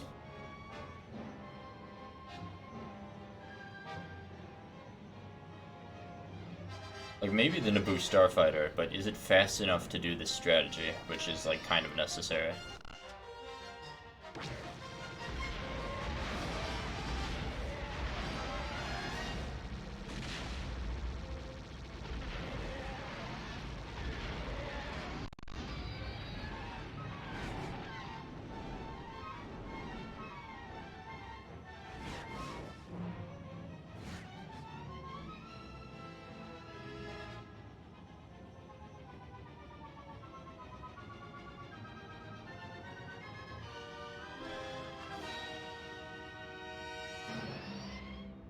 I guess the B-Wing can also, well, even going fast, quote-unquote, the B-Wing is kind of slow.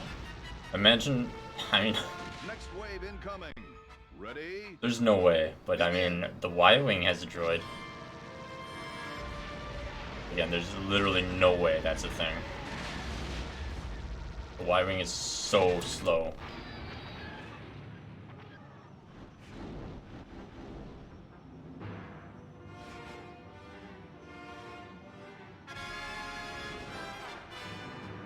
If it had a droid, the A-Wing wouldn't necessarily be bad, because it can go so fast that this part, where I have to do this stupid spinning around, wouldn't take nearly as long. But it also has awful shields, so... not necessarily a possibility. Every level with every available ship. I mean...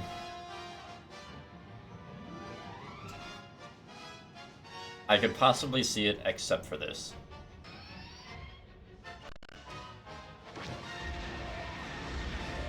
Although debatably ace mode, oh, there's a crash. It's been a while. Ready? Begin. Yeah, the targeting computer and Dolphin don't get along for some reason, but that's why I keep hitting save state like all the time. Just sometimes it doesn't.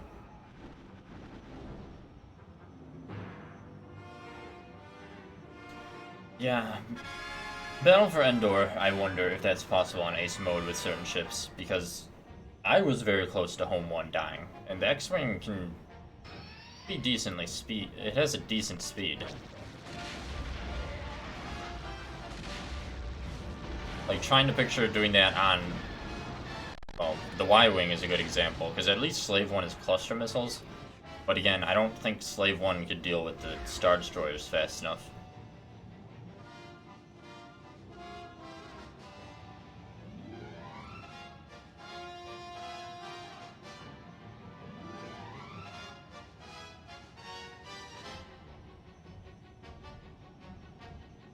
Although, it would be very hilarious to do the Darth Vader missions in a shuttle, of all things. That definitely seems possible, don't get me wrong, but just why?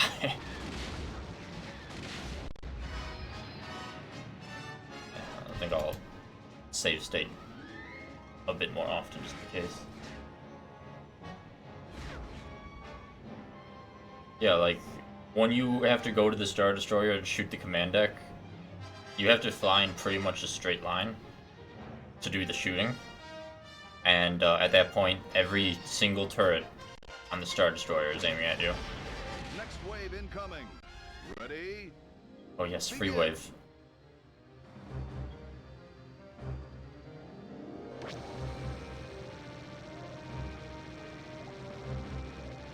I really want to know why the command cross keeps popping up. I don't understand. Like, that's clearly a bug. But why?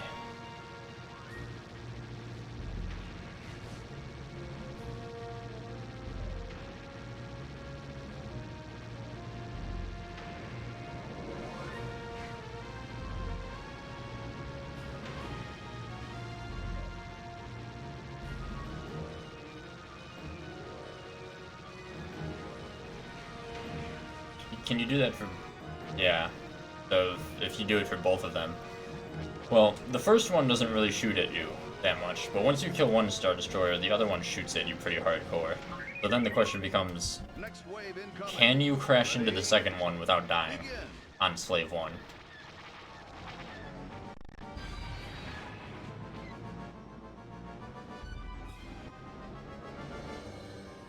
Or on, like, any slow ship, for that matter.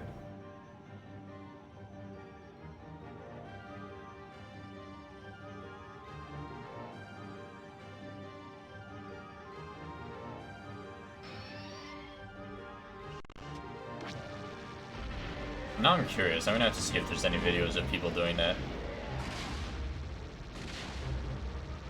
Of, just in general beating certain missions with certain ships. I want to see what the best attempt to do this with Slave 1 is. Although, I can't wait until GameCube and Wii by extension, but mostly GameCube emulation is, like, perfect. Because one type of speedrun I really like watching, I like watching the tool-assisted speedruns, just to see what is sheerly possible within the game. And I'll be really interested to see what some, like, perfect, quote-unquote, speedruns of this game look like.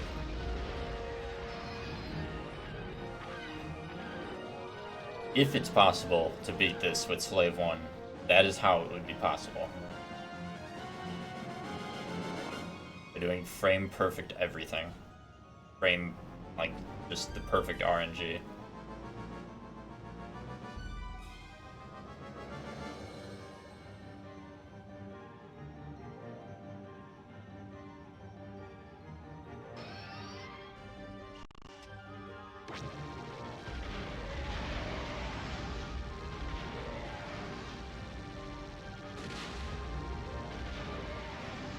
Next wave incoming. Ready? Begin.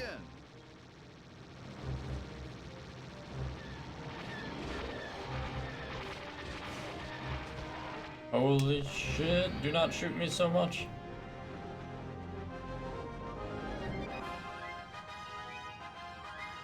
Although, now that I've said that, I realize I want to watch a TAS speedrun of Battle for Naboo. I want to see what the fastest possible way to get some of those platinums is done.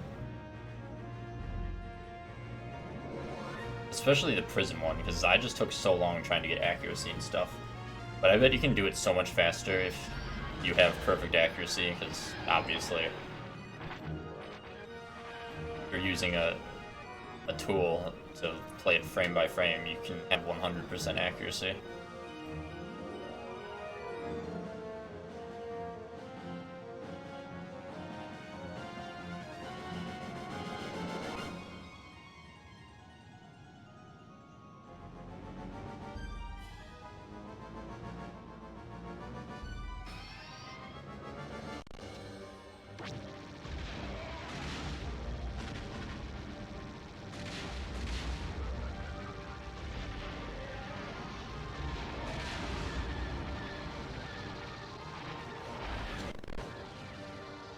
Oh, you gotta be kidding me. Ready? Dolphin really does not like... Let me just try relaunching Dolphin. It has my save state. It doesn't start crashing until I get the error message. So... ideally... relaunching it should allow me to play normally a bit longer without it doing that.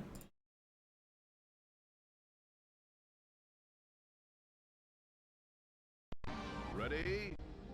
Begin.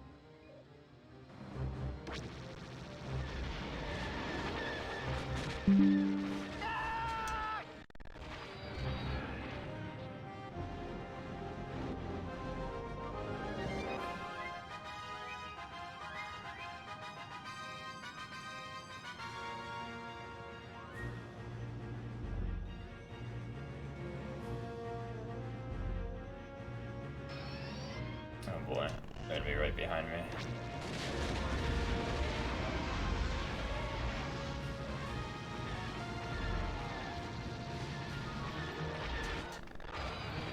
Oh jeez. There goes the repair on the ship, but at least the droid is still alive. That's what matters.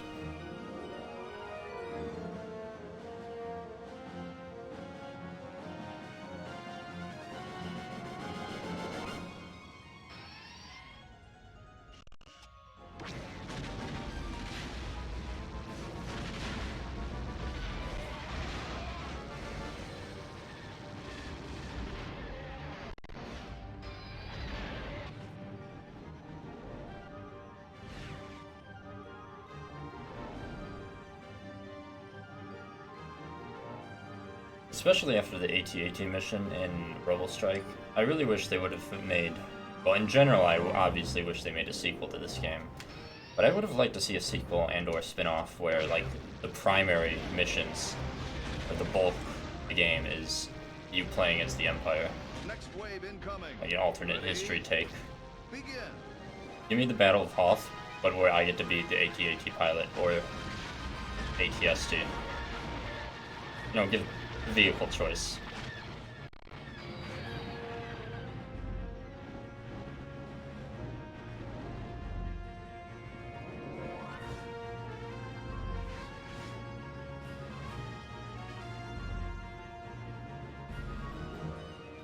So much potential. Sadly, I can only live out my empire dreams in like Empire at War.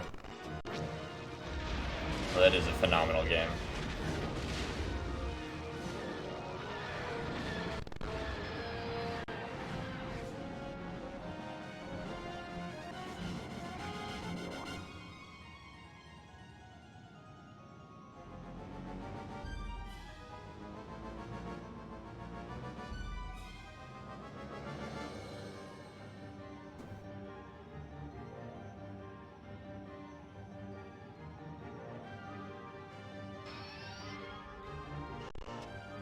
I really want to play those too, but I need to get them to work. I need to set up my joysticks. Oh, don't. Please do not kill the droid. Do not kill the droid. I need the droid. I do not want to lose a life again. I need to save life later.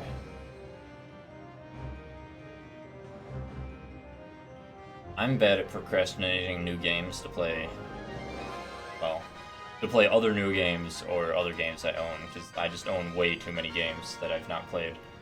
But I actually bought like 2 flight sticks for Star Wars Squadrons. It was either buying 2 sticks or a stick and a thrust, and I went for 2 sticks, so I could also use it for space games. You know, in the alternate timeline when Star Citizen gets finished, I would use 2 sticks for that. But, well, there's the error message. Oh wow, okay. Ready? I wasn't expecting it to crash, so I apparently hadn't made the save state in a while. How amazing. Why, Dolphin? What is so bad? I could try not using the targeting computer, but man, it's so nice and helpful.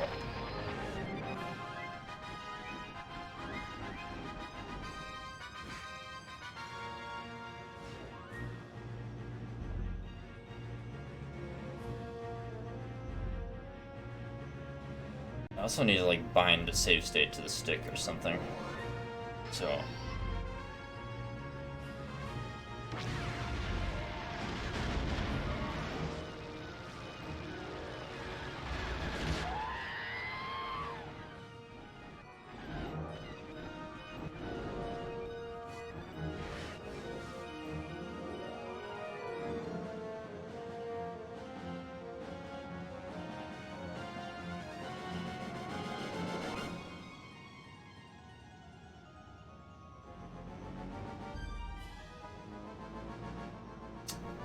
it's a shame that Squadrons was not like super like the original X-Wing and TIE Fighter games.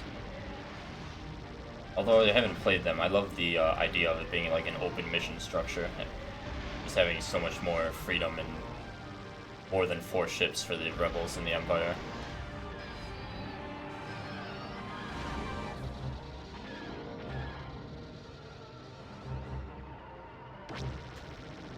Next wave incoming. Ready? Begin.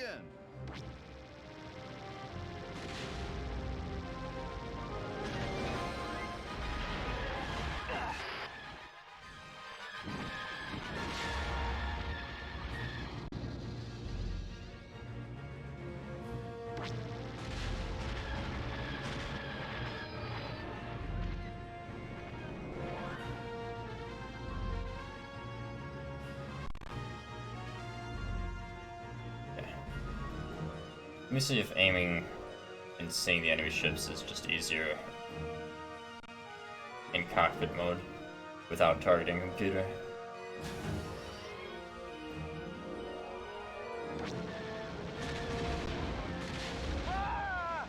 It's not so bad. It's also not as easy as I would like it to be.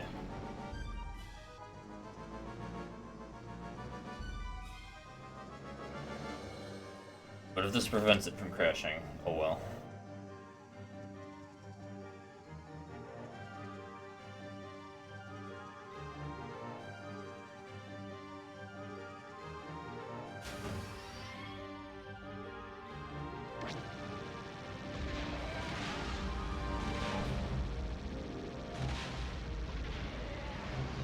Yeah, it's a lot harder to see exactly where the enemy ships are. Ready? I can't just highlight them on my targeting computer.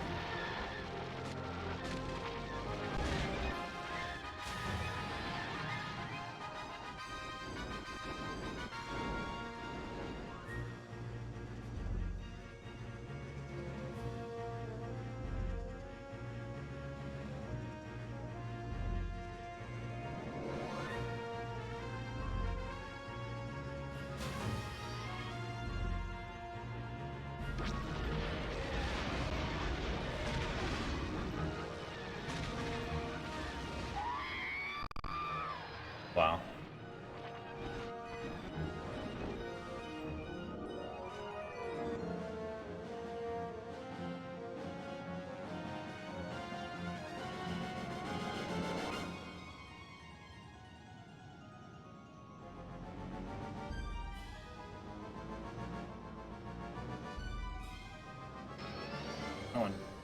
faster, not more careful. But alas. Ships are dangerous.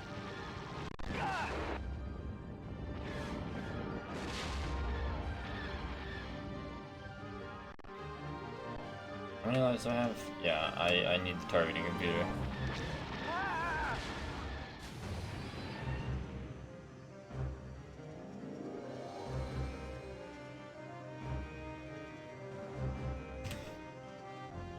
What I could try doing to prevent it from crashing is I could just not turn off the computer. The problem is, I don't know why, but as one can see, there's an obvious and very fatal flaw with the way they designed the targeting computer. Or maybe it's a bug with the emulation, I don't know. But, for some reason, when you come out of S-foil mode, if you still have the targeting computer up, the crosshair doesn't come back. The crosshair only comes back if you put the targeting computer down, which is the trigger to put it at risk of crashing. So, I guess, I don't know. I can just try to aim better without the crosshair. All the time I spend wasting on crashing and save states might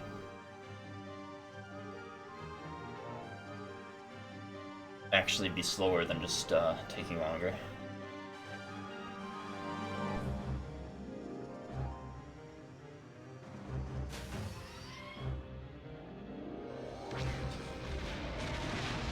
Yeah, I wouldn't be surprised. Like I said, sadly GameCube and Wii emulation is not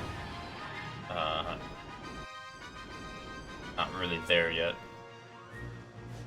Good for a lot of games, but these games in particular, they're very intense. Someday.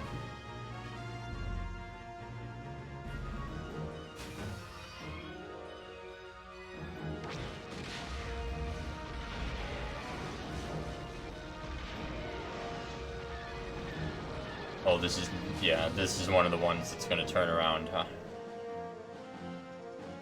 It even looks so ridiculous on the radar, how fast he just loops around. The fact that I have to do this for one fighter. Because he just has the physics-defying high interceptor.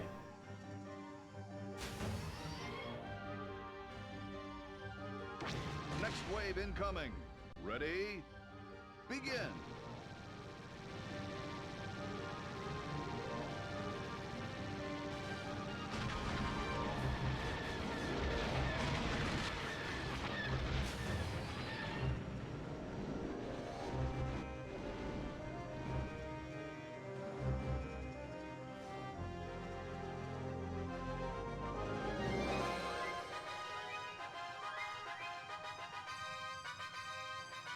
Oh, only 35 more waves.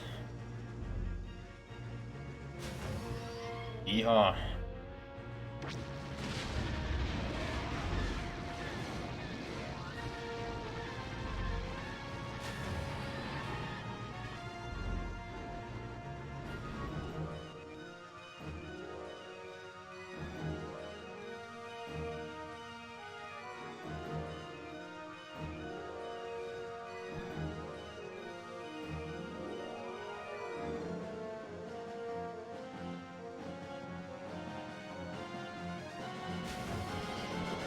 It'll be nice to finally 100% this, but I don't think I will ever do endurance mode again after this.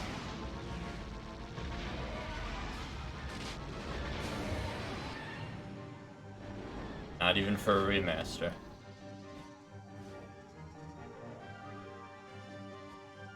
Now, if they remade the game and redid or changed endurance mode, that would be something else.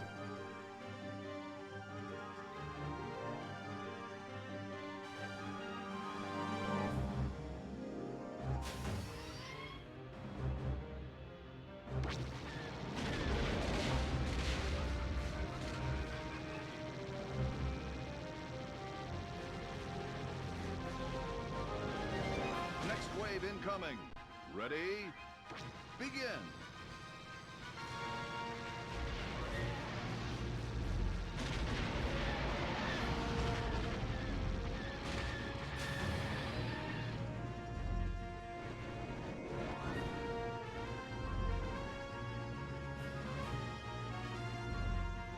Three more waves until we get another bonus wave. And we can get another buff for life.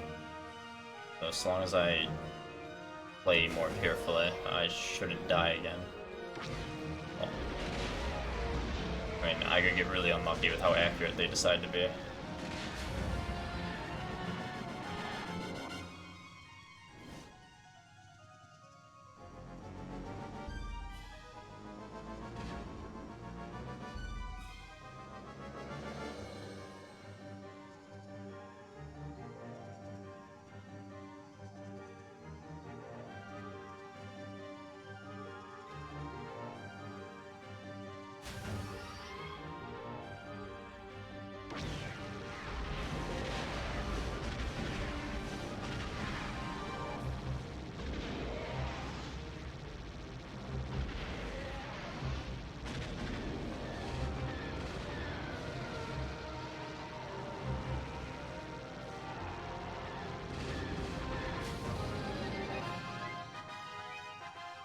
And he's already behind me.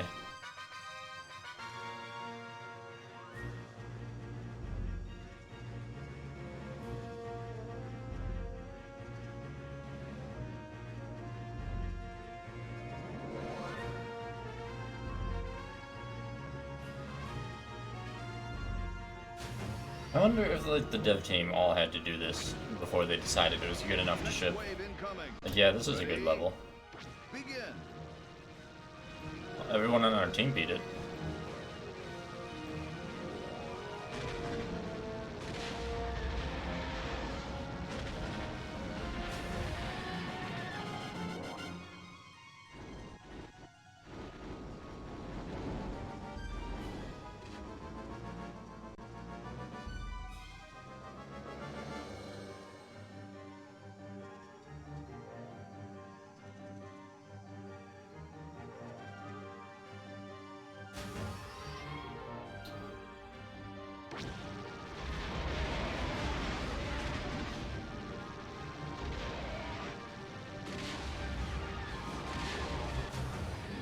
Oh, jeez. No, no, no.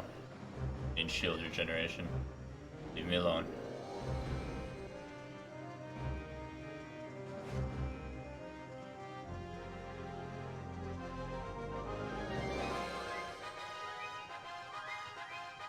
Slowly but surely.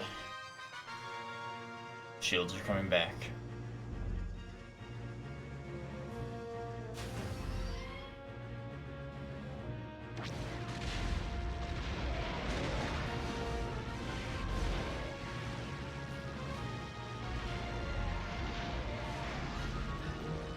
Next wave incoming. Ready? Begin.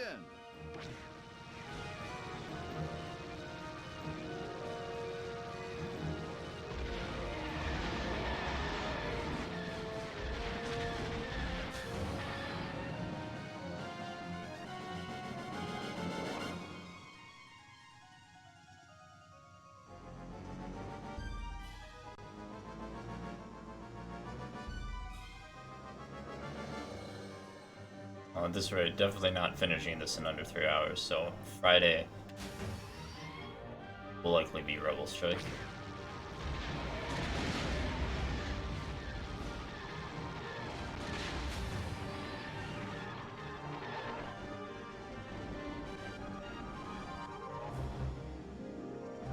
But at least we will complete this. For me, it would be the first time 100%ing it.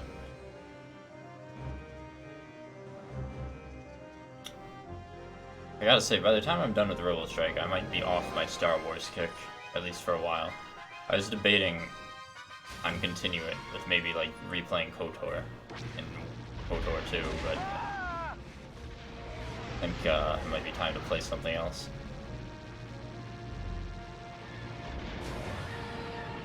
But we still will have like 4 or 5 days, hour long Rebel Strike takes to 100%. sans the co-ops.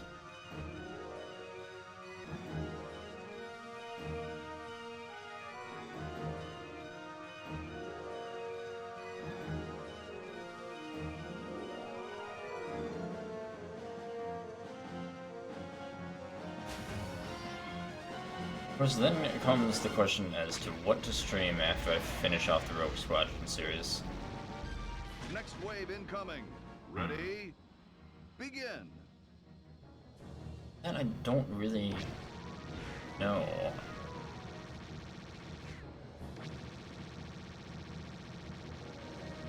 I've been debating wanting to start Castlevania because I've never played that.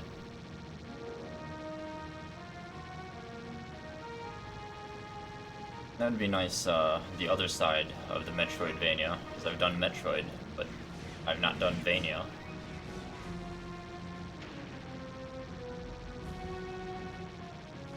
Yeah, that sounds good.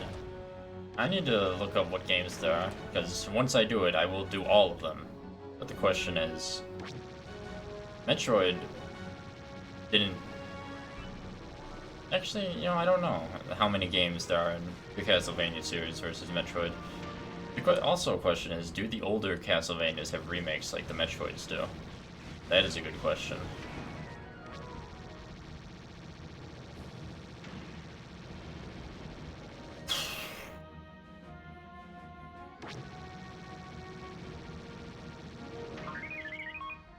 Next wave incoming.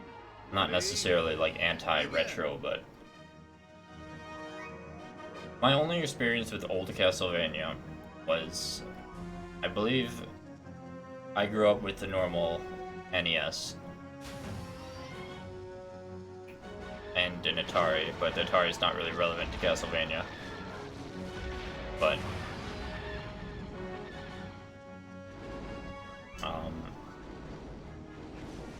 jeez, back off, sorry. On the old NES, we had Castlevania 2, which I'm not going to comment on whether it's a good game or not, because I don't know, but it was weird. It was a weird game, especially for someone who was like 5 years old at the time. So I never like got into it, beat it, or made any progress whatsoever. And thus I never tried another Castlevania. But modern me in this day and age really does want to try Castlevania because the series looks pretty cool.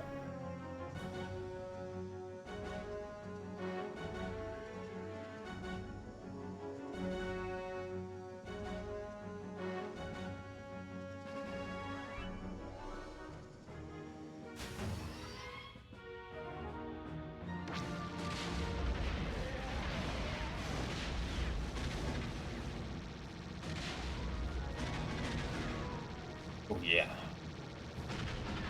Kill all of them in one go. Next wave incoming. Ready? Begin.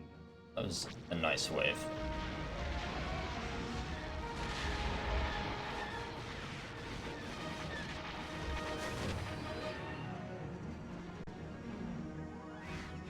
Symphony of the Night is the one I hear the most often, so that one has got to be good.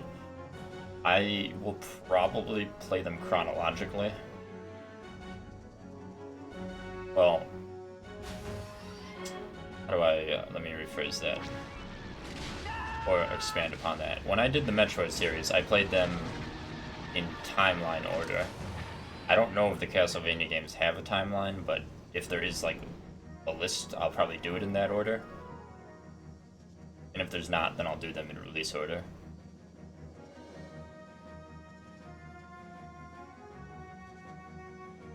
I'm assuming they've got to have like an interconnected story. I mean, there's a TV show for Castlevania, but that's not necessarily related.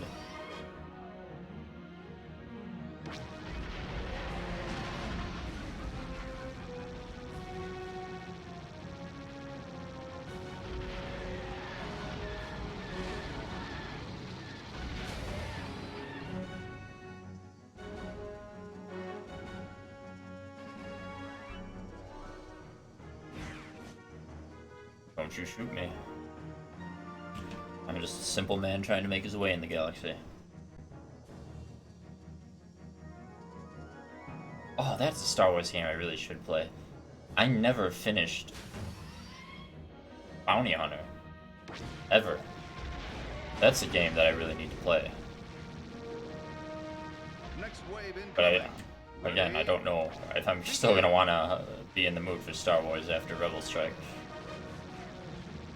Done a lot of Star Wars.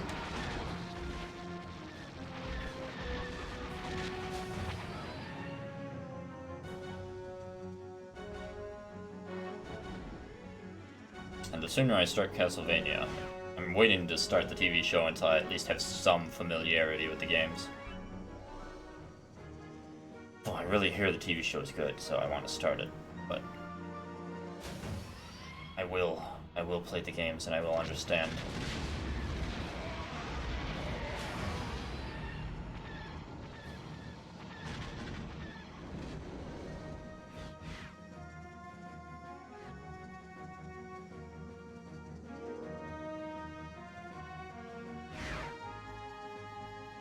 Me alone.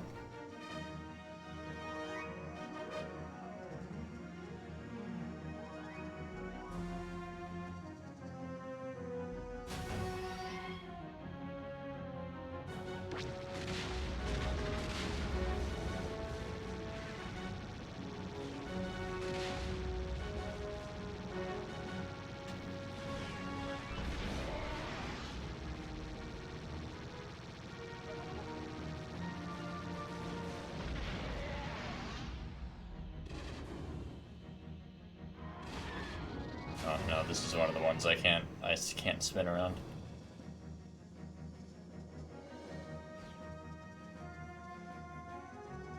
They literally give you no choice to deal with these ones with zooming away.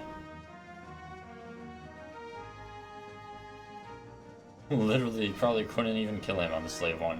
Like if he got behind you, like, oh, it's too bad. He's behind you now. Wave incoming. Can't do anything about it. Begin.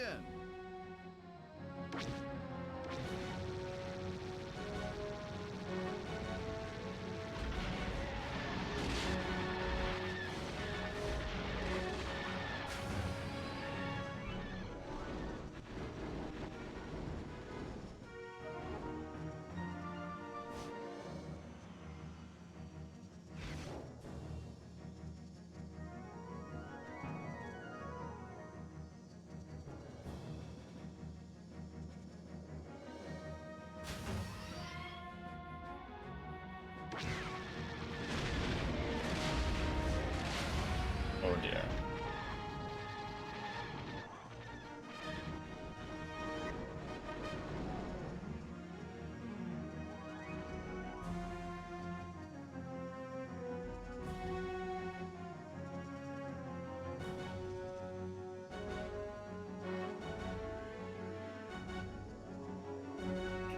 We're almost down to just a quarter left of this. Yet again.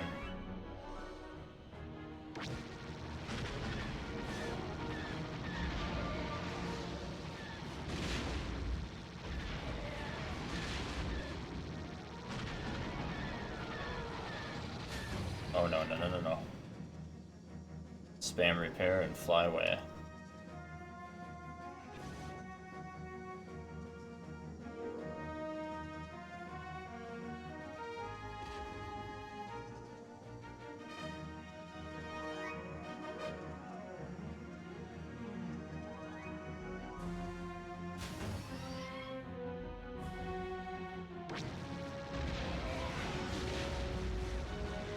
Come on, turn and face me.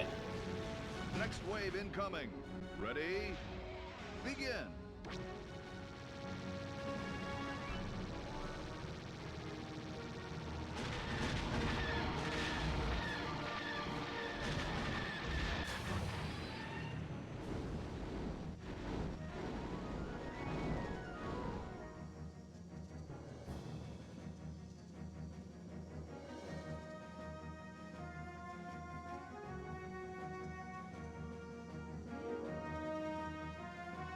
It is, unfortunately, easy for me to run out of commentary doing this. Especially the second time. Only so much I can comment about how much I hate these Imperials.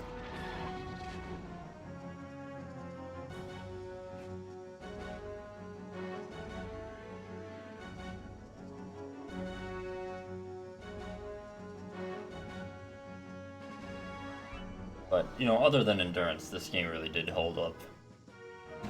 It's still a top GameCube game, easily.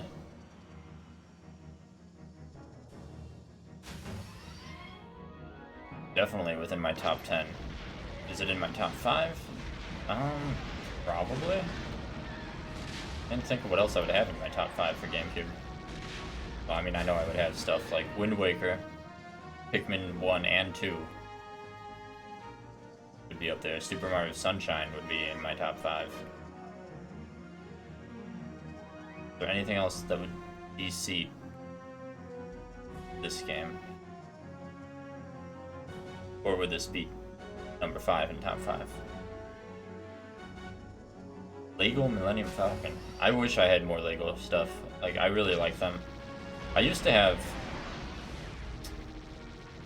They got sold, I'm pretty sure, but I used to have a lot of, like, Star Wars figures and stuff from my childhood that my dad would buy. Ready? Like, he got me a lot. I think at one point we had, like, almost every, like, figure and vehicle from the old, like, 90s, like, toys.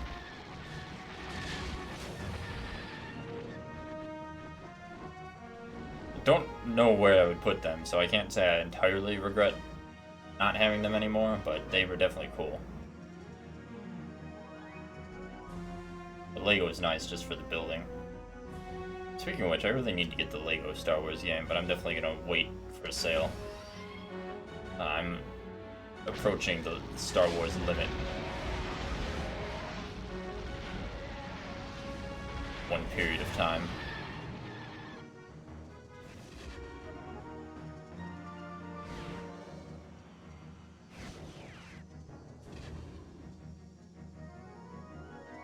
I'm also still desperately trying to think what else would be in my GameCube list, because I know...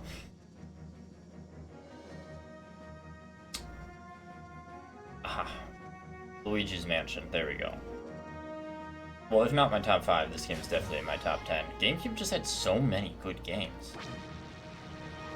And just thinking about the GameCube era and all the time I spent doing it makes me nostalgic. Although, to be fair, I don't know if Luigi... I want to say I don't know if Luigi's Mansion would be top 5, but not because it's not amazing, but Paper Mario: The Thousand-Year Door was a GameCube game.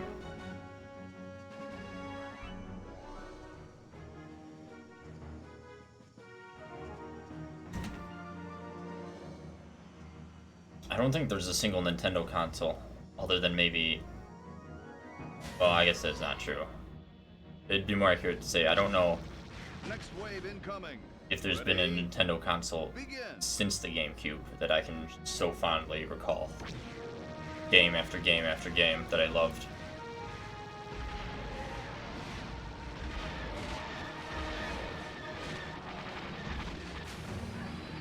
Oh dear, leave me alone, don't shoot me. Obviously there were tons of classics on the Super Nintendo and N64.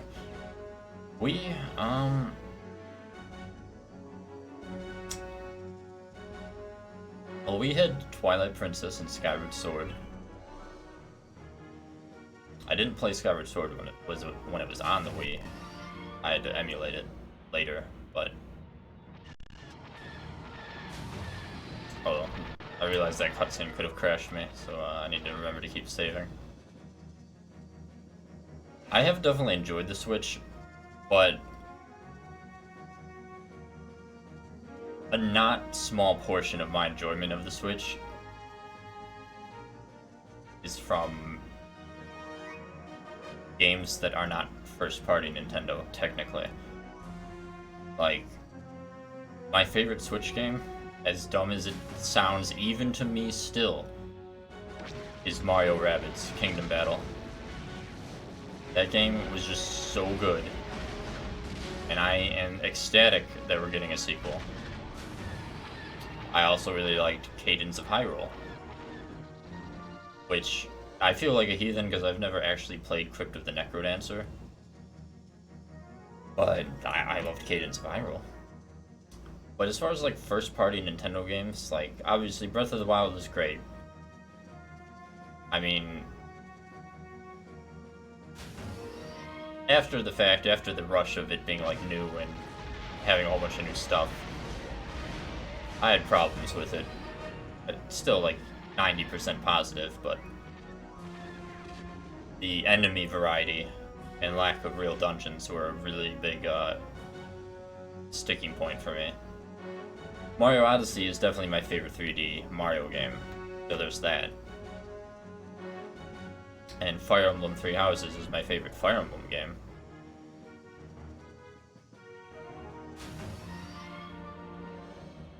Yeah, I hope that they heard that feedback from Breath of the Wild too. Next wave incoming. Ready?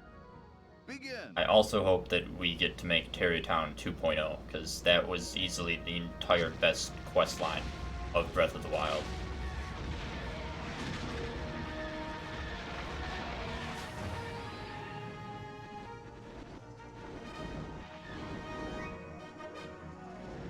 I need to play through Three Houses more.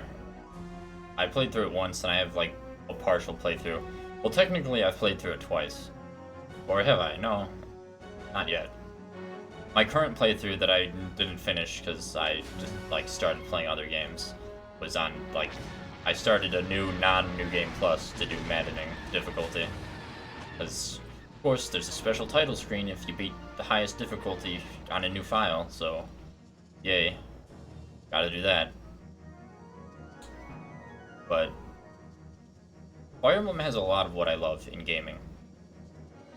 There's like a holy trinity of things that I like in games. The first is turn-based tactical combat. That is the first point of the holy trinity. The next point of the holy trinity is choices and consequences. Like you would see quests with multiple paths and there's consequences, like, you know, like Fallout New Vegas, Fallout 1, Fallout 2, Dragon Age Origins. And the third aspect of the Holy Trinity for gaming for me is multiple endings. And while the choices and multiple endings part is not really pronounced, it still exists in Three Houses, so suffice to say it's my favorite Fire Emblem game. So, Awakening and Sacred Stones are definitely my second and third favorites. I played so much Sacred Stones back in the day. Like, I had that on the actual Game Boy, and I played it so much. Still remember my amazing playthrough where I decided, like, I played it so much I just wanted to do different things.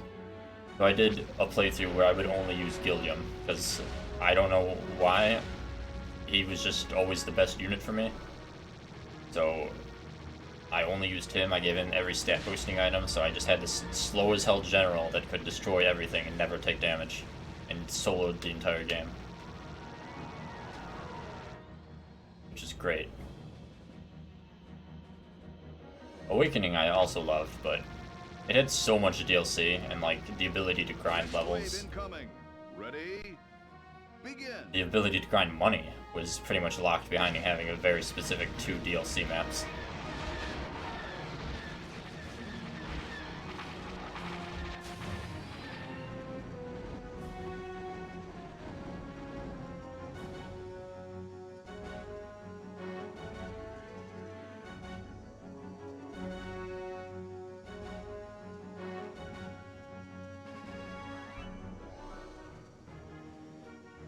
Yeah, I play favorites with units way too much.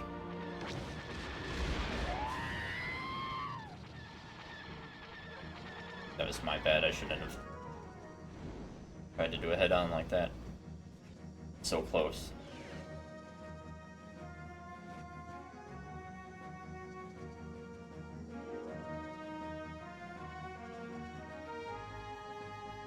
My playing favorites is why I never actually finished Path of Radiance on the Wii. Or was it Radiant Dawn? I can't remember which one was which, but the Wii Fire Emblem I never finished because I couldn't beat the last missions. Because I played favorites and I didn't have good units for the end.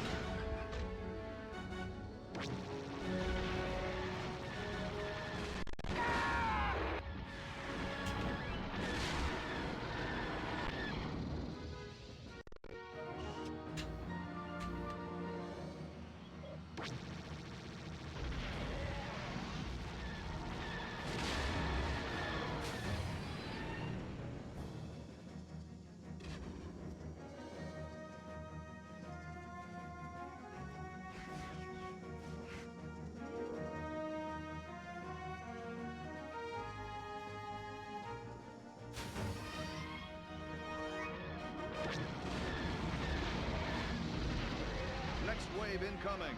Ready? It's a free wave, so I can get another life. I only have 2 lives right now.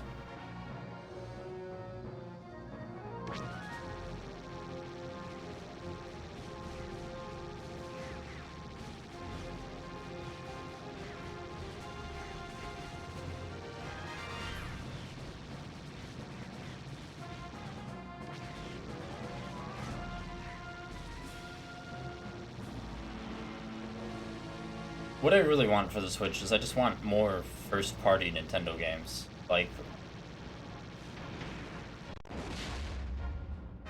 Wait, what? That can happen? I can't crash into any other ship. You gotta be kidding me.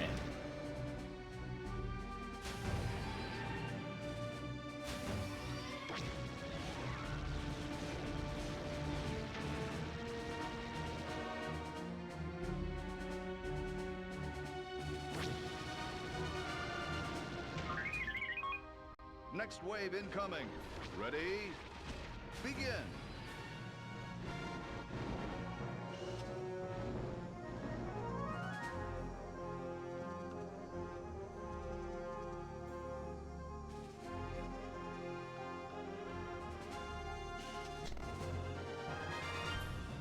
Son of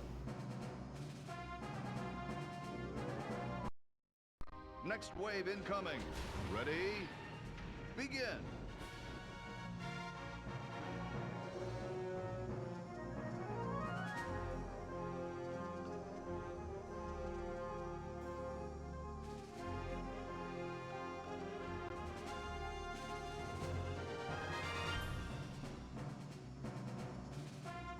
Only got 20 more waves.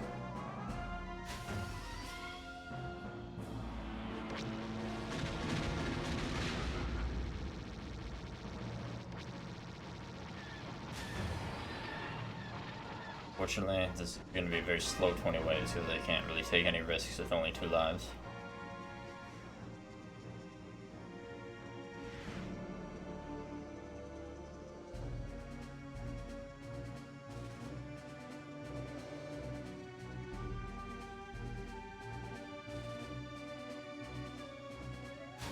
I'm still waiting on Nintendo to make, like...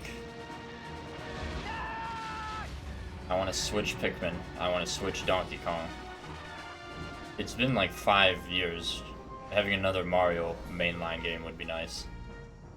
I still can't believe that we didn't get any DLC for Odyssey.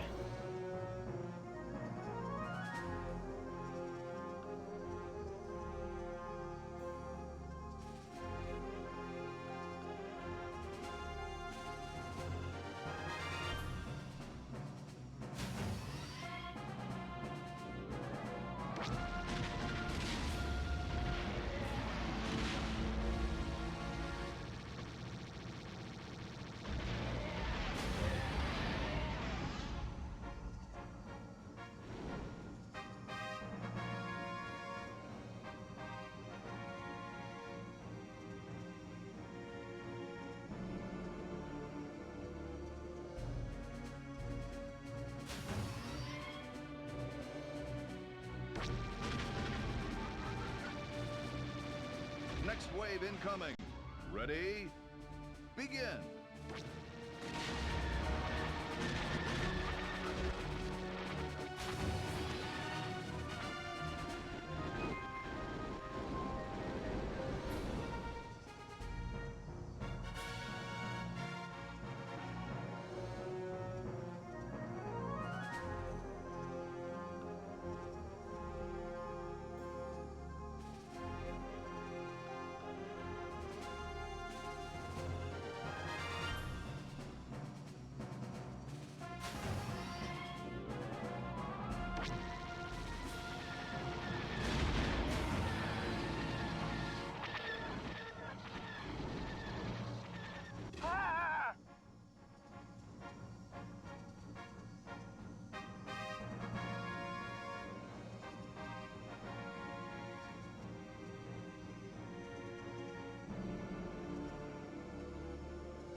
No unnecessary risks.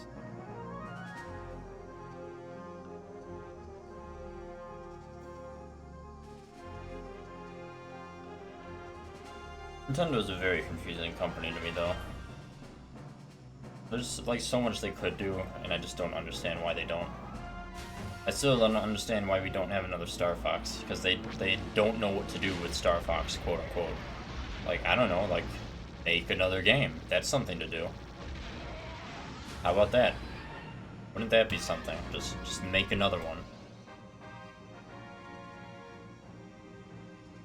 Nintendo is too obsessed with making a gimmick for every game, when sometimes just having a new game would be enough.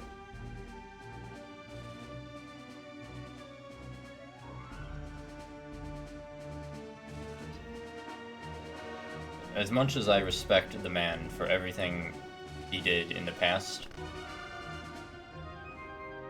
whether it's an unpopular opinion or not, I really think Shigeru holds Nintendo back a lot these days. Next wave incoming. Ready? And I'm like just endlessly salty that he's pretty much the reason why Paper Mario is a shell of its former self.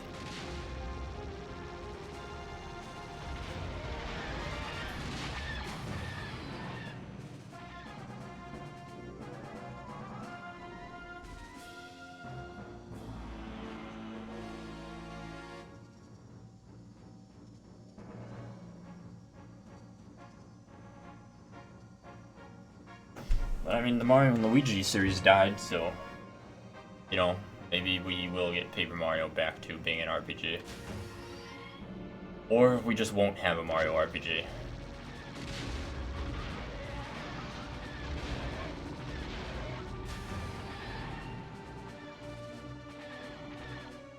I have an intense love of Nintendo spin-offs, and especially Mario RPG games. From Super Mario RPG on the SNES to Paper Mario: The Thousand Year Door.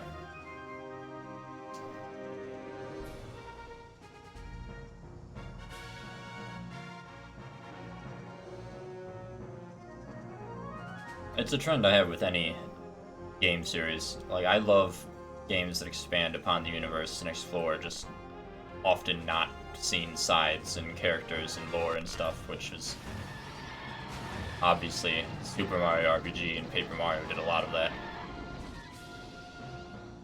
Super Mario RPG was cool at the time because, like, the main villain wasn't Bowser, which was unique in of itself, but also just seeing so many different places.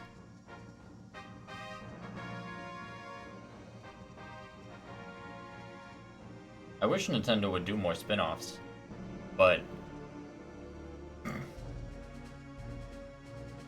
there's two types of spin-offs that exist in terms of Nintendo these days. It's Mario and Rabbids, that's good, sure, and Dynasty Warriors.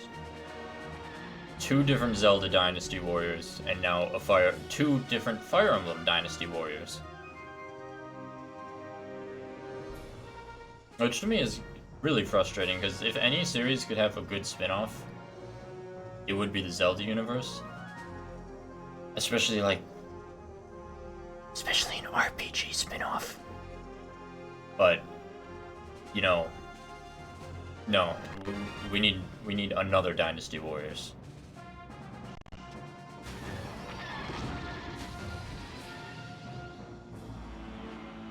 I keep hitting the edge of the map because I need to rotate towards the other side. These two edges of the map don't have an obvious point for me to turn around. Like, I can't see the actual edge like I can over here, I think. So let me try to reorient myself.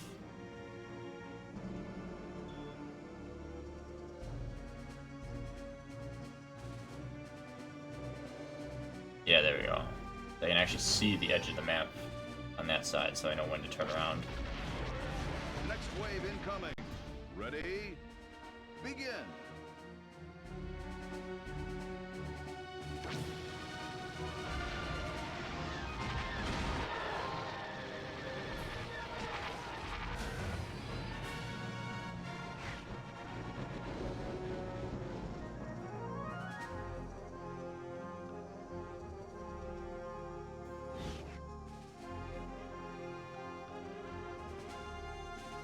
just don't understand how a company could be like so protective of their IP while simultaneously not really doing that much with it.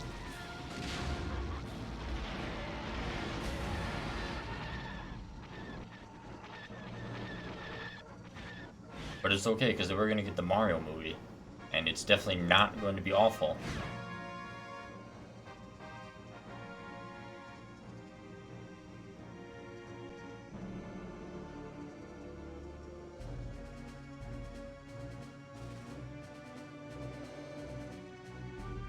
Definitely isn't going to be a repeat of the first Mario Brothers movie.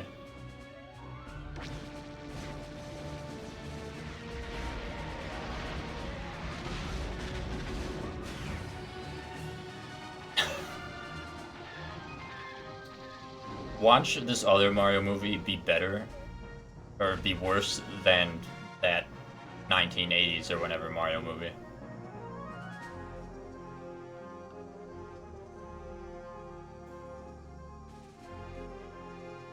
I don't know if the rumor was true, but I heard like this up and coming one was delayed because they did not like the way people reacted to it, which does, if that rumor is even remotely true, does not give me hope. Next wave incoming. Ready? Begin.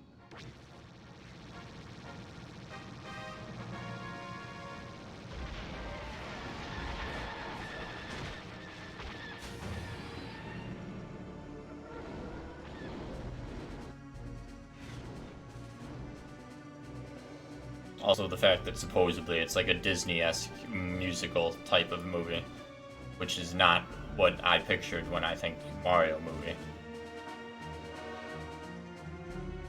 But what do I know? I'm not genius Shigeru Miyamoto.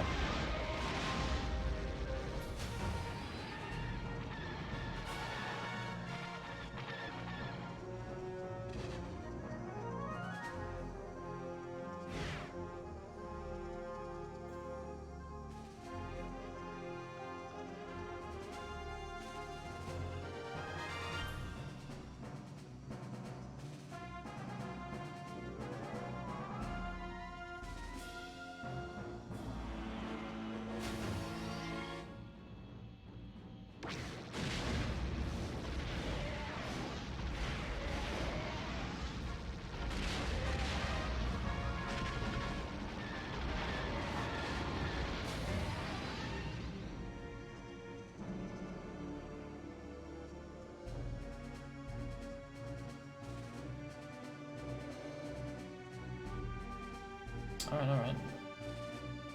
Doing fine. We are doing fine.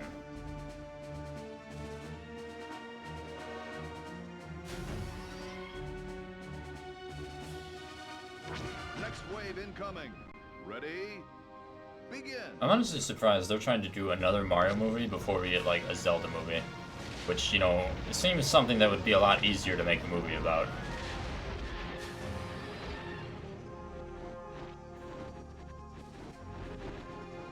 Even a Metroid movie would be easier. I know Metroid's not like the highest grossing of Nintendo's series, but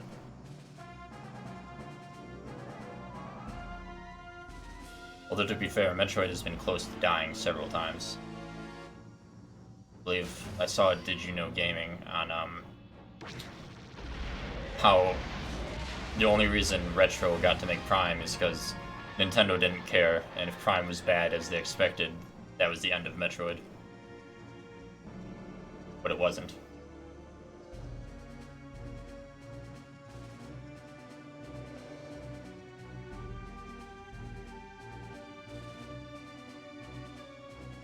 A Zelda movie would be amazing. I mean, like, it's fantasy.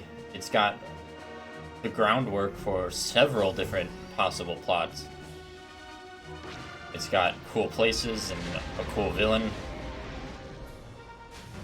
Well, cool villain I'll put in quotation marks because it depends on which interpretation of Ganon they want to use. I still say Wind Waker Ganondorf was my favorite ever iteration of him because he actually felt like a person with his little monologue at the end.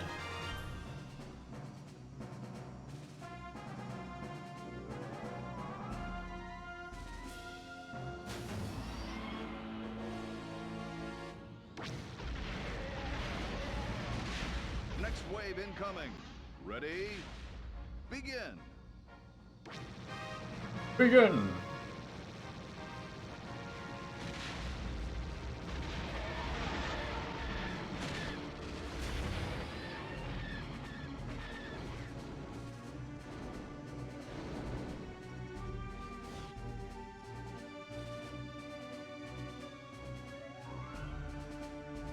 It's such an... Well, I don't know if it's actually underrated. I'm not, like, perusing Zelda communities, but I still think, in general, that whole end segment of Wind Waker is very underrated for the way, like, Ganon is. Ganondorf.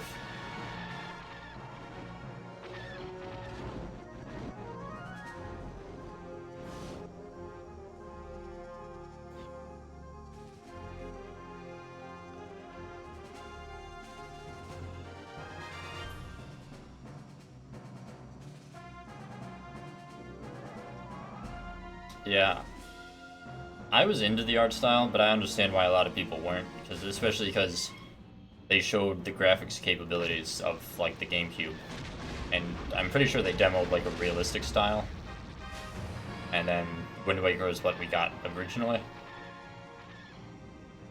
So I can understand people having initially been disappointed in not getting something akin to Twilight Princess first.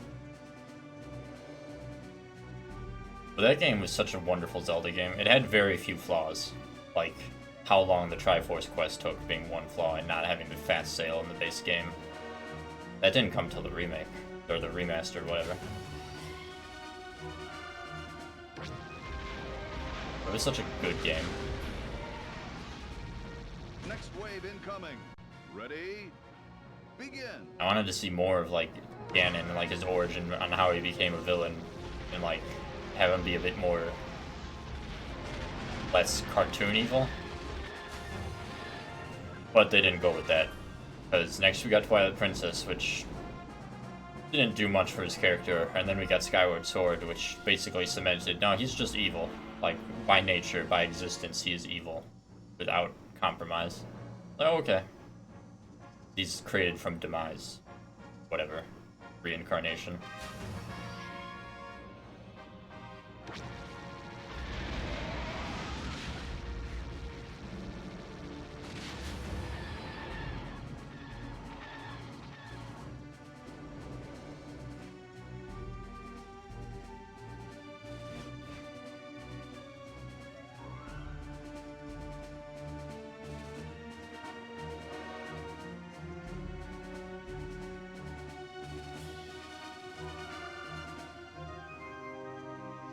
But if they're just gonna keep Ganon / Ganondorf as the pure, unrepentant, cartoon, like, evil villain, then maybe we can get a Zelda game, again, that does not have him as a villain.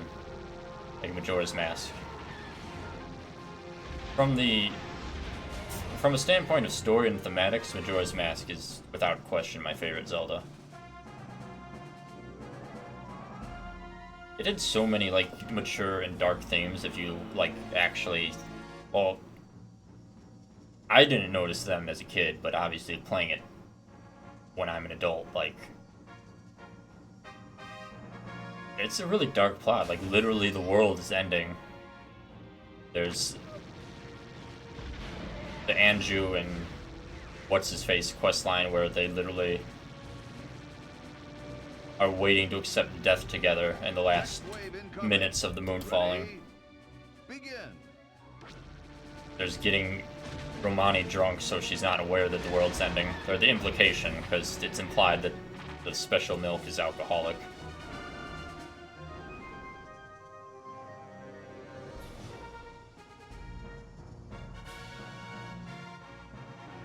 All the actual, like, character deaths. And really traumatic ones. Like with Miku and the Goron. Well, the Goron's already dead, to be fair.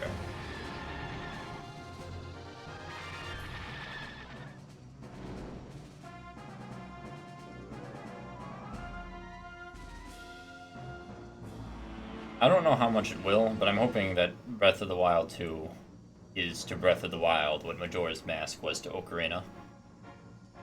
Though Ganon does still seem to be the main villain, so it's probably not going to be as far as I would like in that direction. But even still.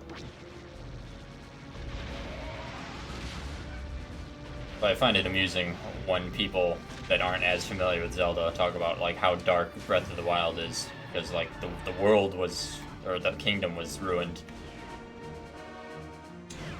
Yeah, you want to play dark, go like play Majora's Mask and do every side quest and see the NPCs.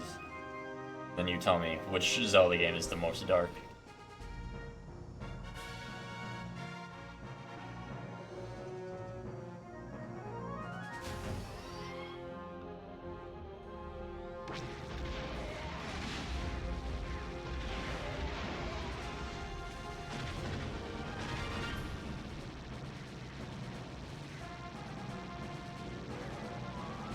Next wave incoming. Ready? Begin. I wish...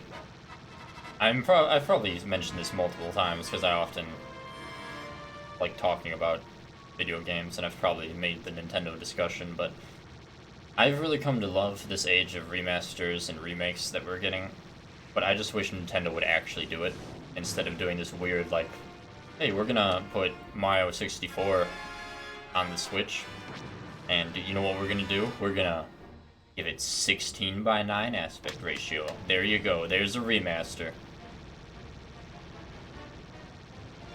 Yeah. Crash Bandicoot and Spyro remasters are like my ideal, pretty much the basis for what a remaster is, in my opinion.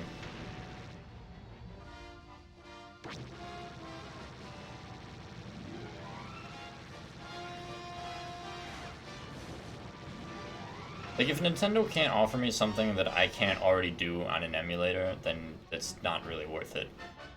Like, oh boy, Mario Sunshine runs better, question mark, except I could already make it run better at 60 frames a second on Dolphin. Ready? So you didn't really do anything, Nintendo.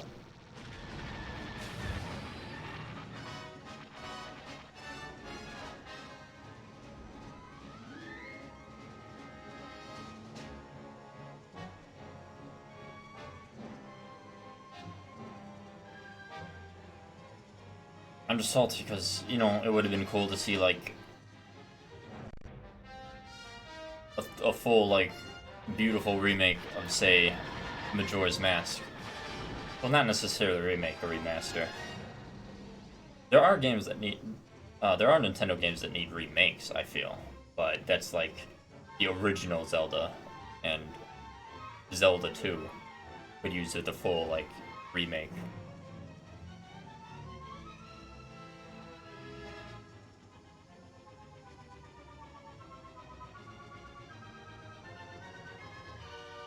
But, you know, maybe there's hope, because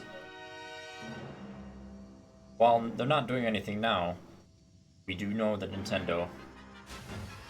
Nintendo's just really behind. Like, they're only now reaching era 2010 internet. So maybe in 10 years, they'll go through their remake and remaster phase. You know, a decade late as usual. And then we'll get the remakes of old games. I need to give Zelda 2, like, another proper try, because I had a really hard time with that one. I was playing through all the Zelda games before Breath of the Wild came out, and Zelda 2 is one of the 3 that I just couldn't get through.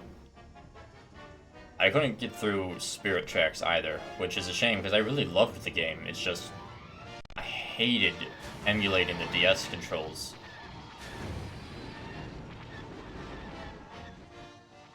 I wish it wasn't DS controls.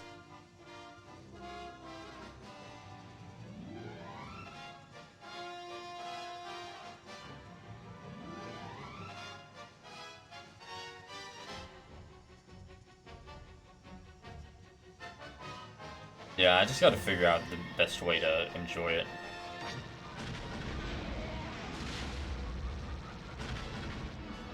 It's weird, because even though I play a lot of old, janky games and deal with a lot of bad game mechanics for games that I love, I'm still, like, I don't often let nostalgia make me deal with things that I find irritating.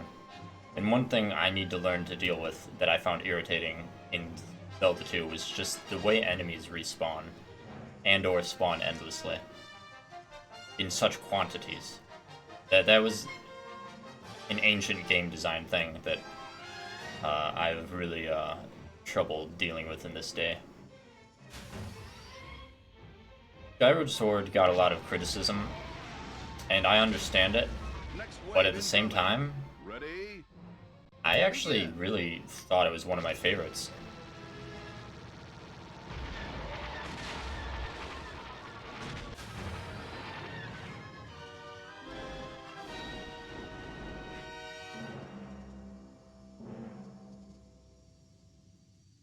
Yeah, maybe someday, even on stream, I'll give Zelda 2 a better, proper try. I actually bought the Switch remaster, quote-unquote, because I'm a sucker of Skyward Sword on Switch. But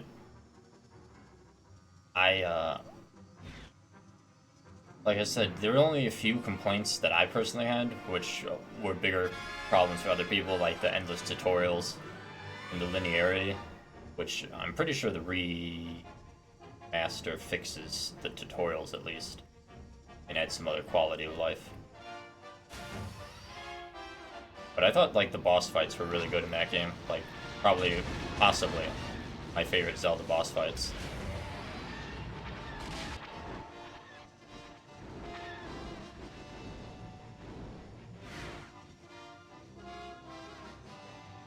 I never, ever use the Joy-Cons when playing my Switch.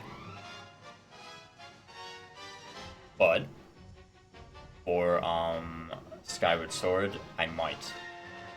Not saying I will. I might still use the Pro Controller just because I love the Pro Controller.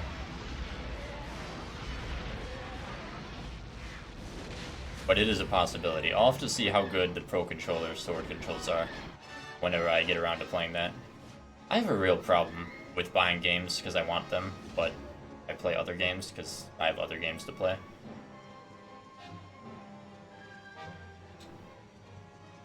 I have a disturbing amount of games in my backlog to play on Steam. On Steam alone, not even including the Nintendo games.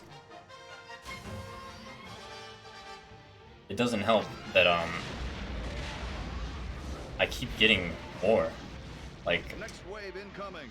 Ready? people can talk about value all they want, but for someone with wide interests, I get a ton of value from Humble Bundle, the monthly thing. I've been subscribed to that since the very first day, when it was actually Humble Monthly. So that was like, or like well over a year, probably over several years, I got 12 games a month, 12 games a month, 12 games a month. And like even still, like in this day, like anywhere from 8 to 10 games a month. Every month. I just got like 8 more games, of which I only owned 1, and I definitely wanted at least 3 of them. So that's just more in my backlog.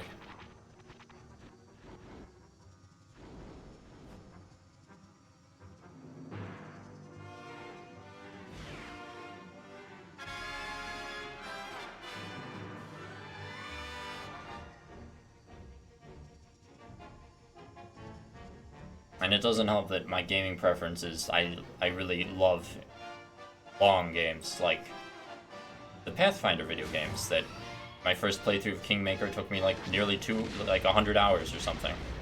And I want to replay through it again. And obviously I need to play Wrath of the Righteous, which will take me probably over 100 hours. And I'll probably want to replay that several times.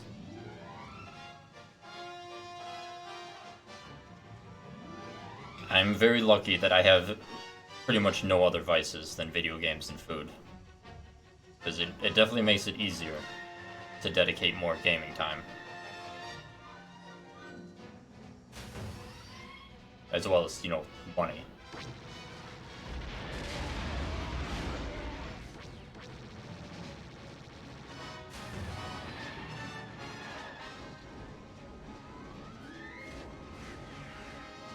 streaming has been a way for me to focus and play games I've been meaning to play. Like, it really helped me play the Metroid games, which I've never played, and I've been wanting to for years and years and years.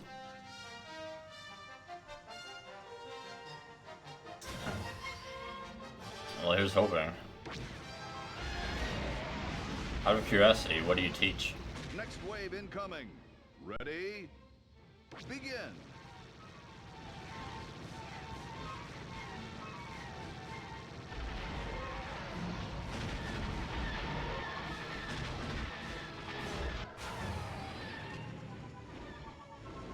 Oh dear.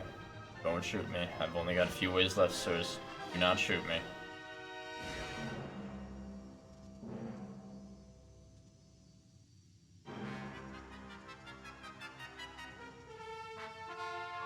I'd like to think I'm good at math, but there was a sharp turn in my math grades in high school once we started introducing the alphabet to the numbers. Honestly, algebra in of itself wasn't that bad. I think I really started hating math once it got to geometry and whatever the hell happened in junior year, I don't even know.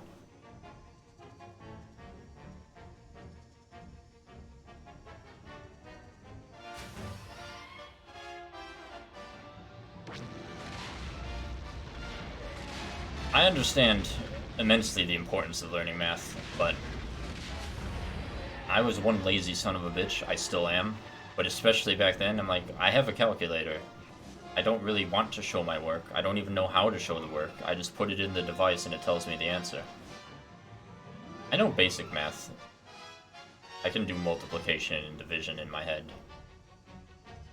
And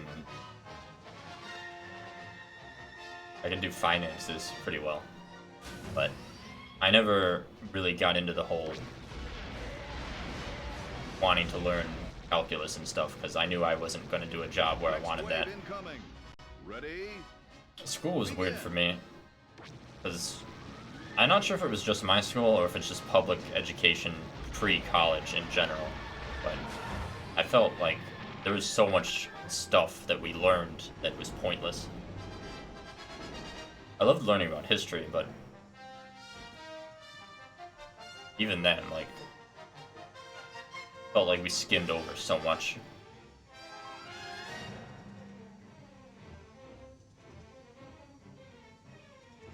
Sometimes I regret not going to college. I think I just picked a bad college when I first tried. Because I wanted to go to college for game design, but not only costs, but just the fact that I had to learn a whole bunch of stuff that was stuff I already knew. I ended up dropping out like after a semester before I would have had to have been there a year before I could really get into game design, and I was not about that. This guy like right on top of me? What in the world? How?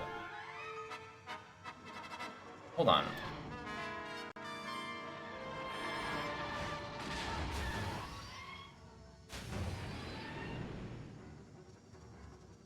Okay, that seems to be better. What in the world was like literally on top of me despite me going fast?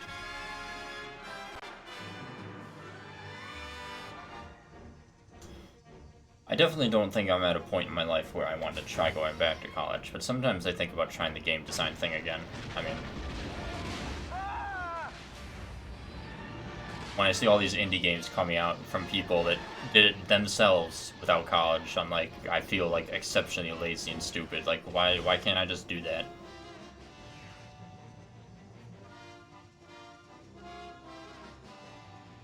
I suffer from a big syndrome of I still don't really know what I want to do with my life. You know, everyone made it sound so easy growing up, like, make sure, like, pick what you want to do as you're graduating high school so you can go to college for it. I'm like, I love video games, but, I don't know, like, am I really supposed to decide my entire life right now at 18? Next wave incoming. Ready? Begin.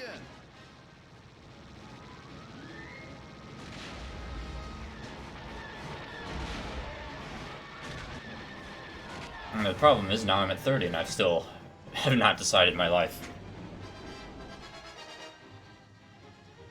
I've come to these terms where I've kind of accepted that what I love is playing video games, and honestly, I don't think I could pick a career that I would necessarily love. So my current goal is just to find a job I either like or tolerate enough that I can live off of and still pursue gaming and streaming. Like, maybe in Fantasy World I could stream for a living, but we'll see. I've only been seriously streaming for a few months at this point.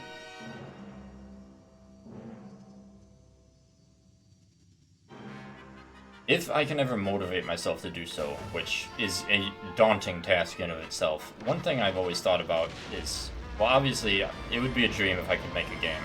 The problem is I don't know how to program, I don't know how to make music, and I don't do art. I like writing, but part of me thinks that maybe I should try writing like a fantasy novel or something and see how that goes. But motivating myself to sit down and do that, the hard part.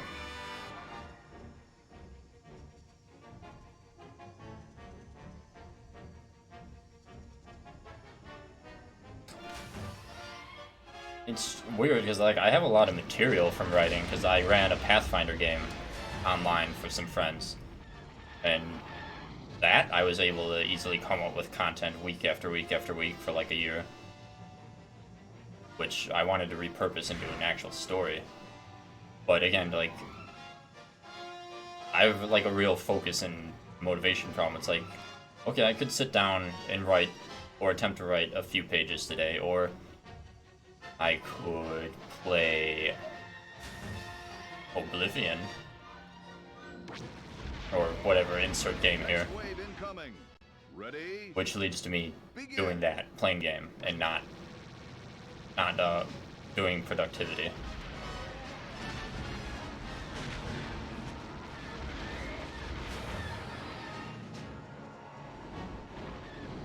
And I can't even use time as an excuse, because I literally work part-time.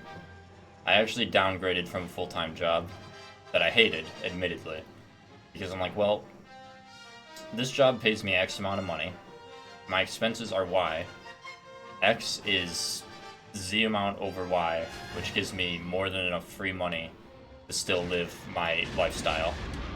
So, sure, I'll do the part-time thing.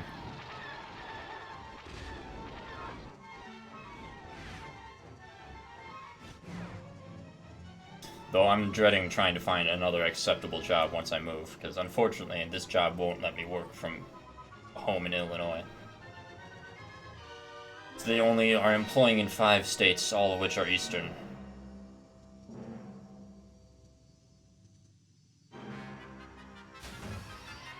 I'll just see if I can find another part-time work-from-home job that doesn't make me want to commit Sudoku.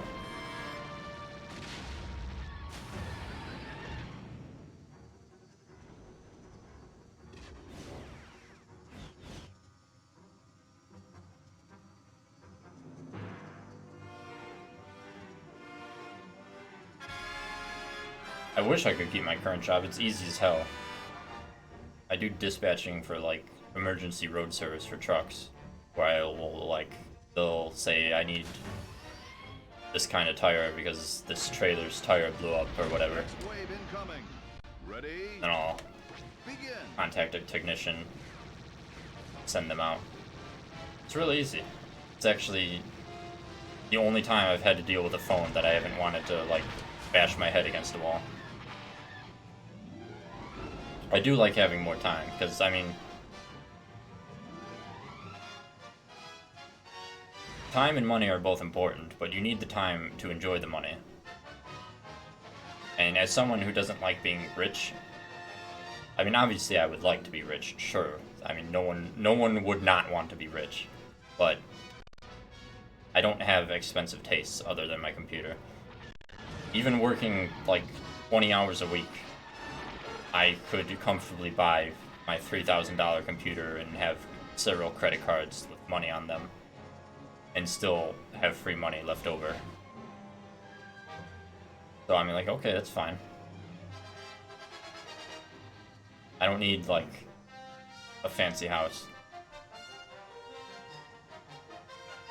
I don't go out, really. So it ends up working out for me. Also helps that I have no desire to live in an expensive place.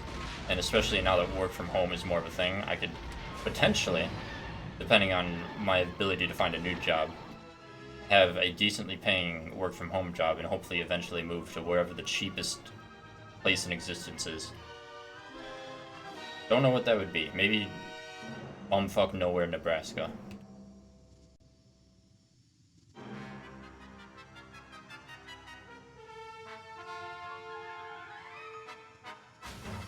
I know some people like living in cities or near cities, but that's not really me in this day and age where I can get DoorDash anywhere on the planet.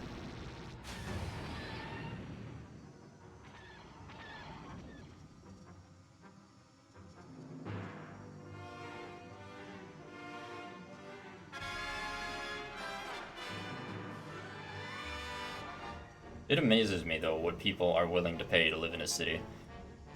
Like, I currently have a roommate.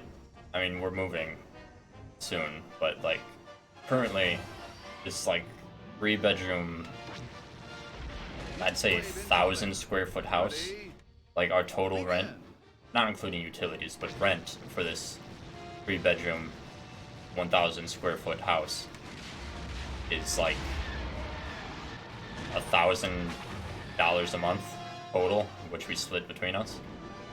It's actually slightly under that. And like, her sister, the roommate's sister in California, pays like $1,500 plus for a shitty apartment that doesn't even have laundry.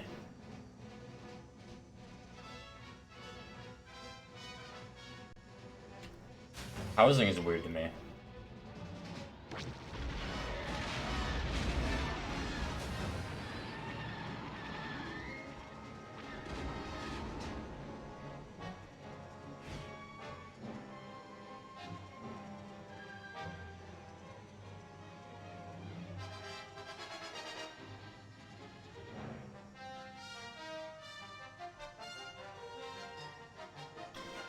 But it is definitely one way to save money if you're willing to get somewhere cheap.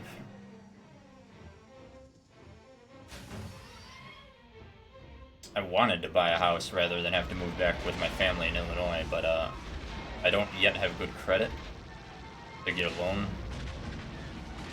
At least I don't have good enough credit to get a loan at my income, which is like under $20,000 a year. Yeah. The work thing, homes are a lot of work to take care of, but it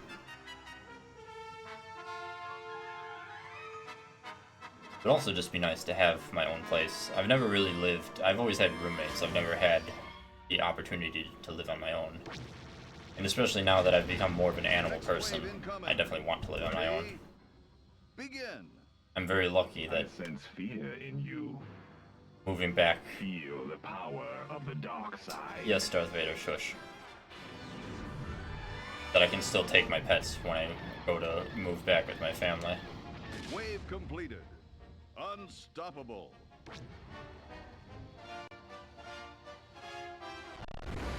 Renting is a huge pain in the ass for that.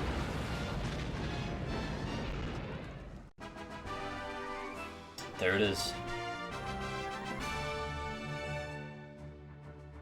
Wow. I can't believe that even somehow, I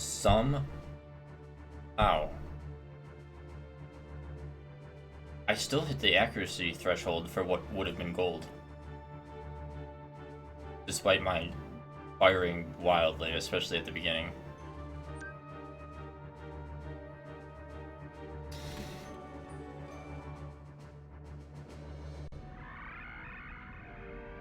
Survive wave after wave of Imperial fighters.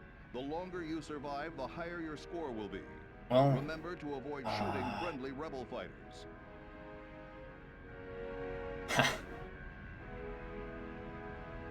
I'm just glad that This glide is finally over. And you know what? Fuck it. I'm going to launch Rebel Strike, and I will do like a level. I just need to end my Star Wars night on something that's not endurance mode. I'm glad it's finally completed. Survive wave So, after wave of Imperial fighters. yeah, wave after wave of shush. I get it, sir.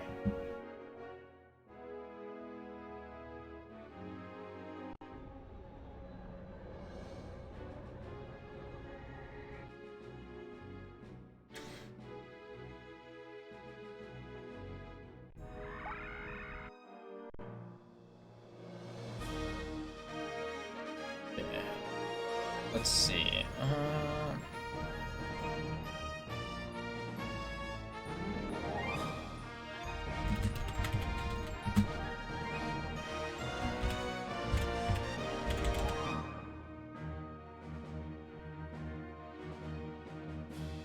Alright, so, it's here. No one, okay. So, what I'm gonna do, is to emphasize how lazy I am. Well, it's not just lazy, it's just like a huge pain in the ass. Because I upload my streams to YouTube by game. But if I do multiple games in one stream, oh man. Why are you so loud right now? When I do multiple games in one stream, I have to put it through the video editor to like separate them. So I'm gonna stop the stream for just like a minute so it finishes up the video, and then I'll restart it with Rebel Strike. Or let me just title it for Rebel Strike. I'm just gonna relaunch it. I'm not actually ending stream, I just am lazy, and I want, because it's very easy to export via Twitch to YouTube. And a lot simpler than having to do video processing.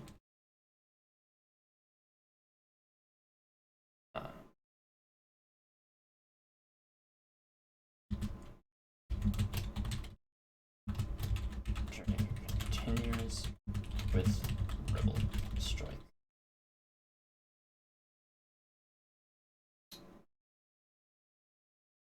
Set to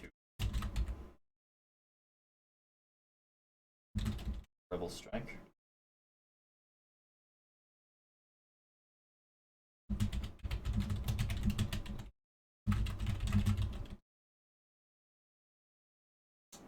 So hopefully it refreshes automatically. Like I said, I'm just gonna drop this for like 30 seconds, if that. I'll be right back.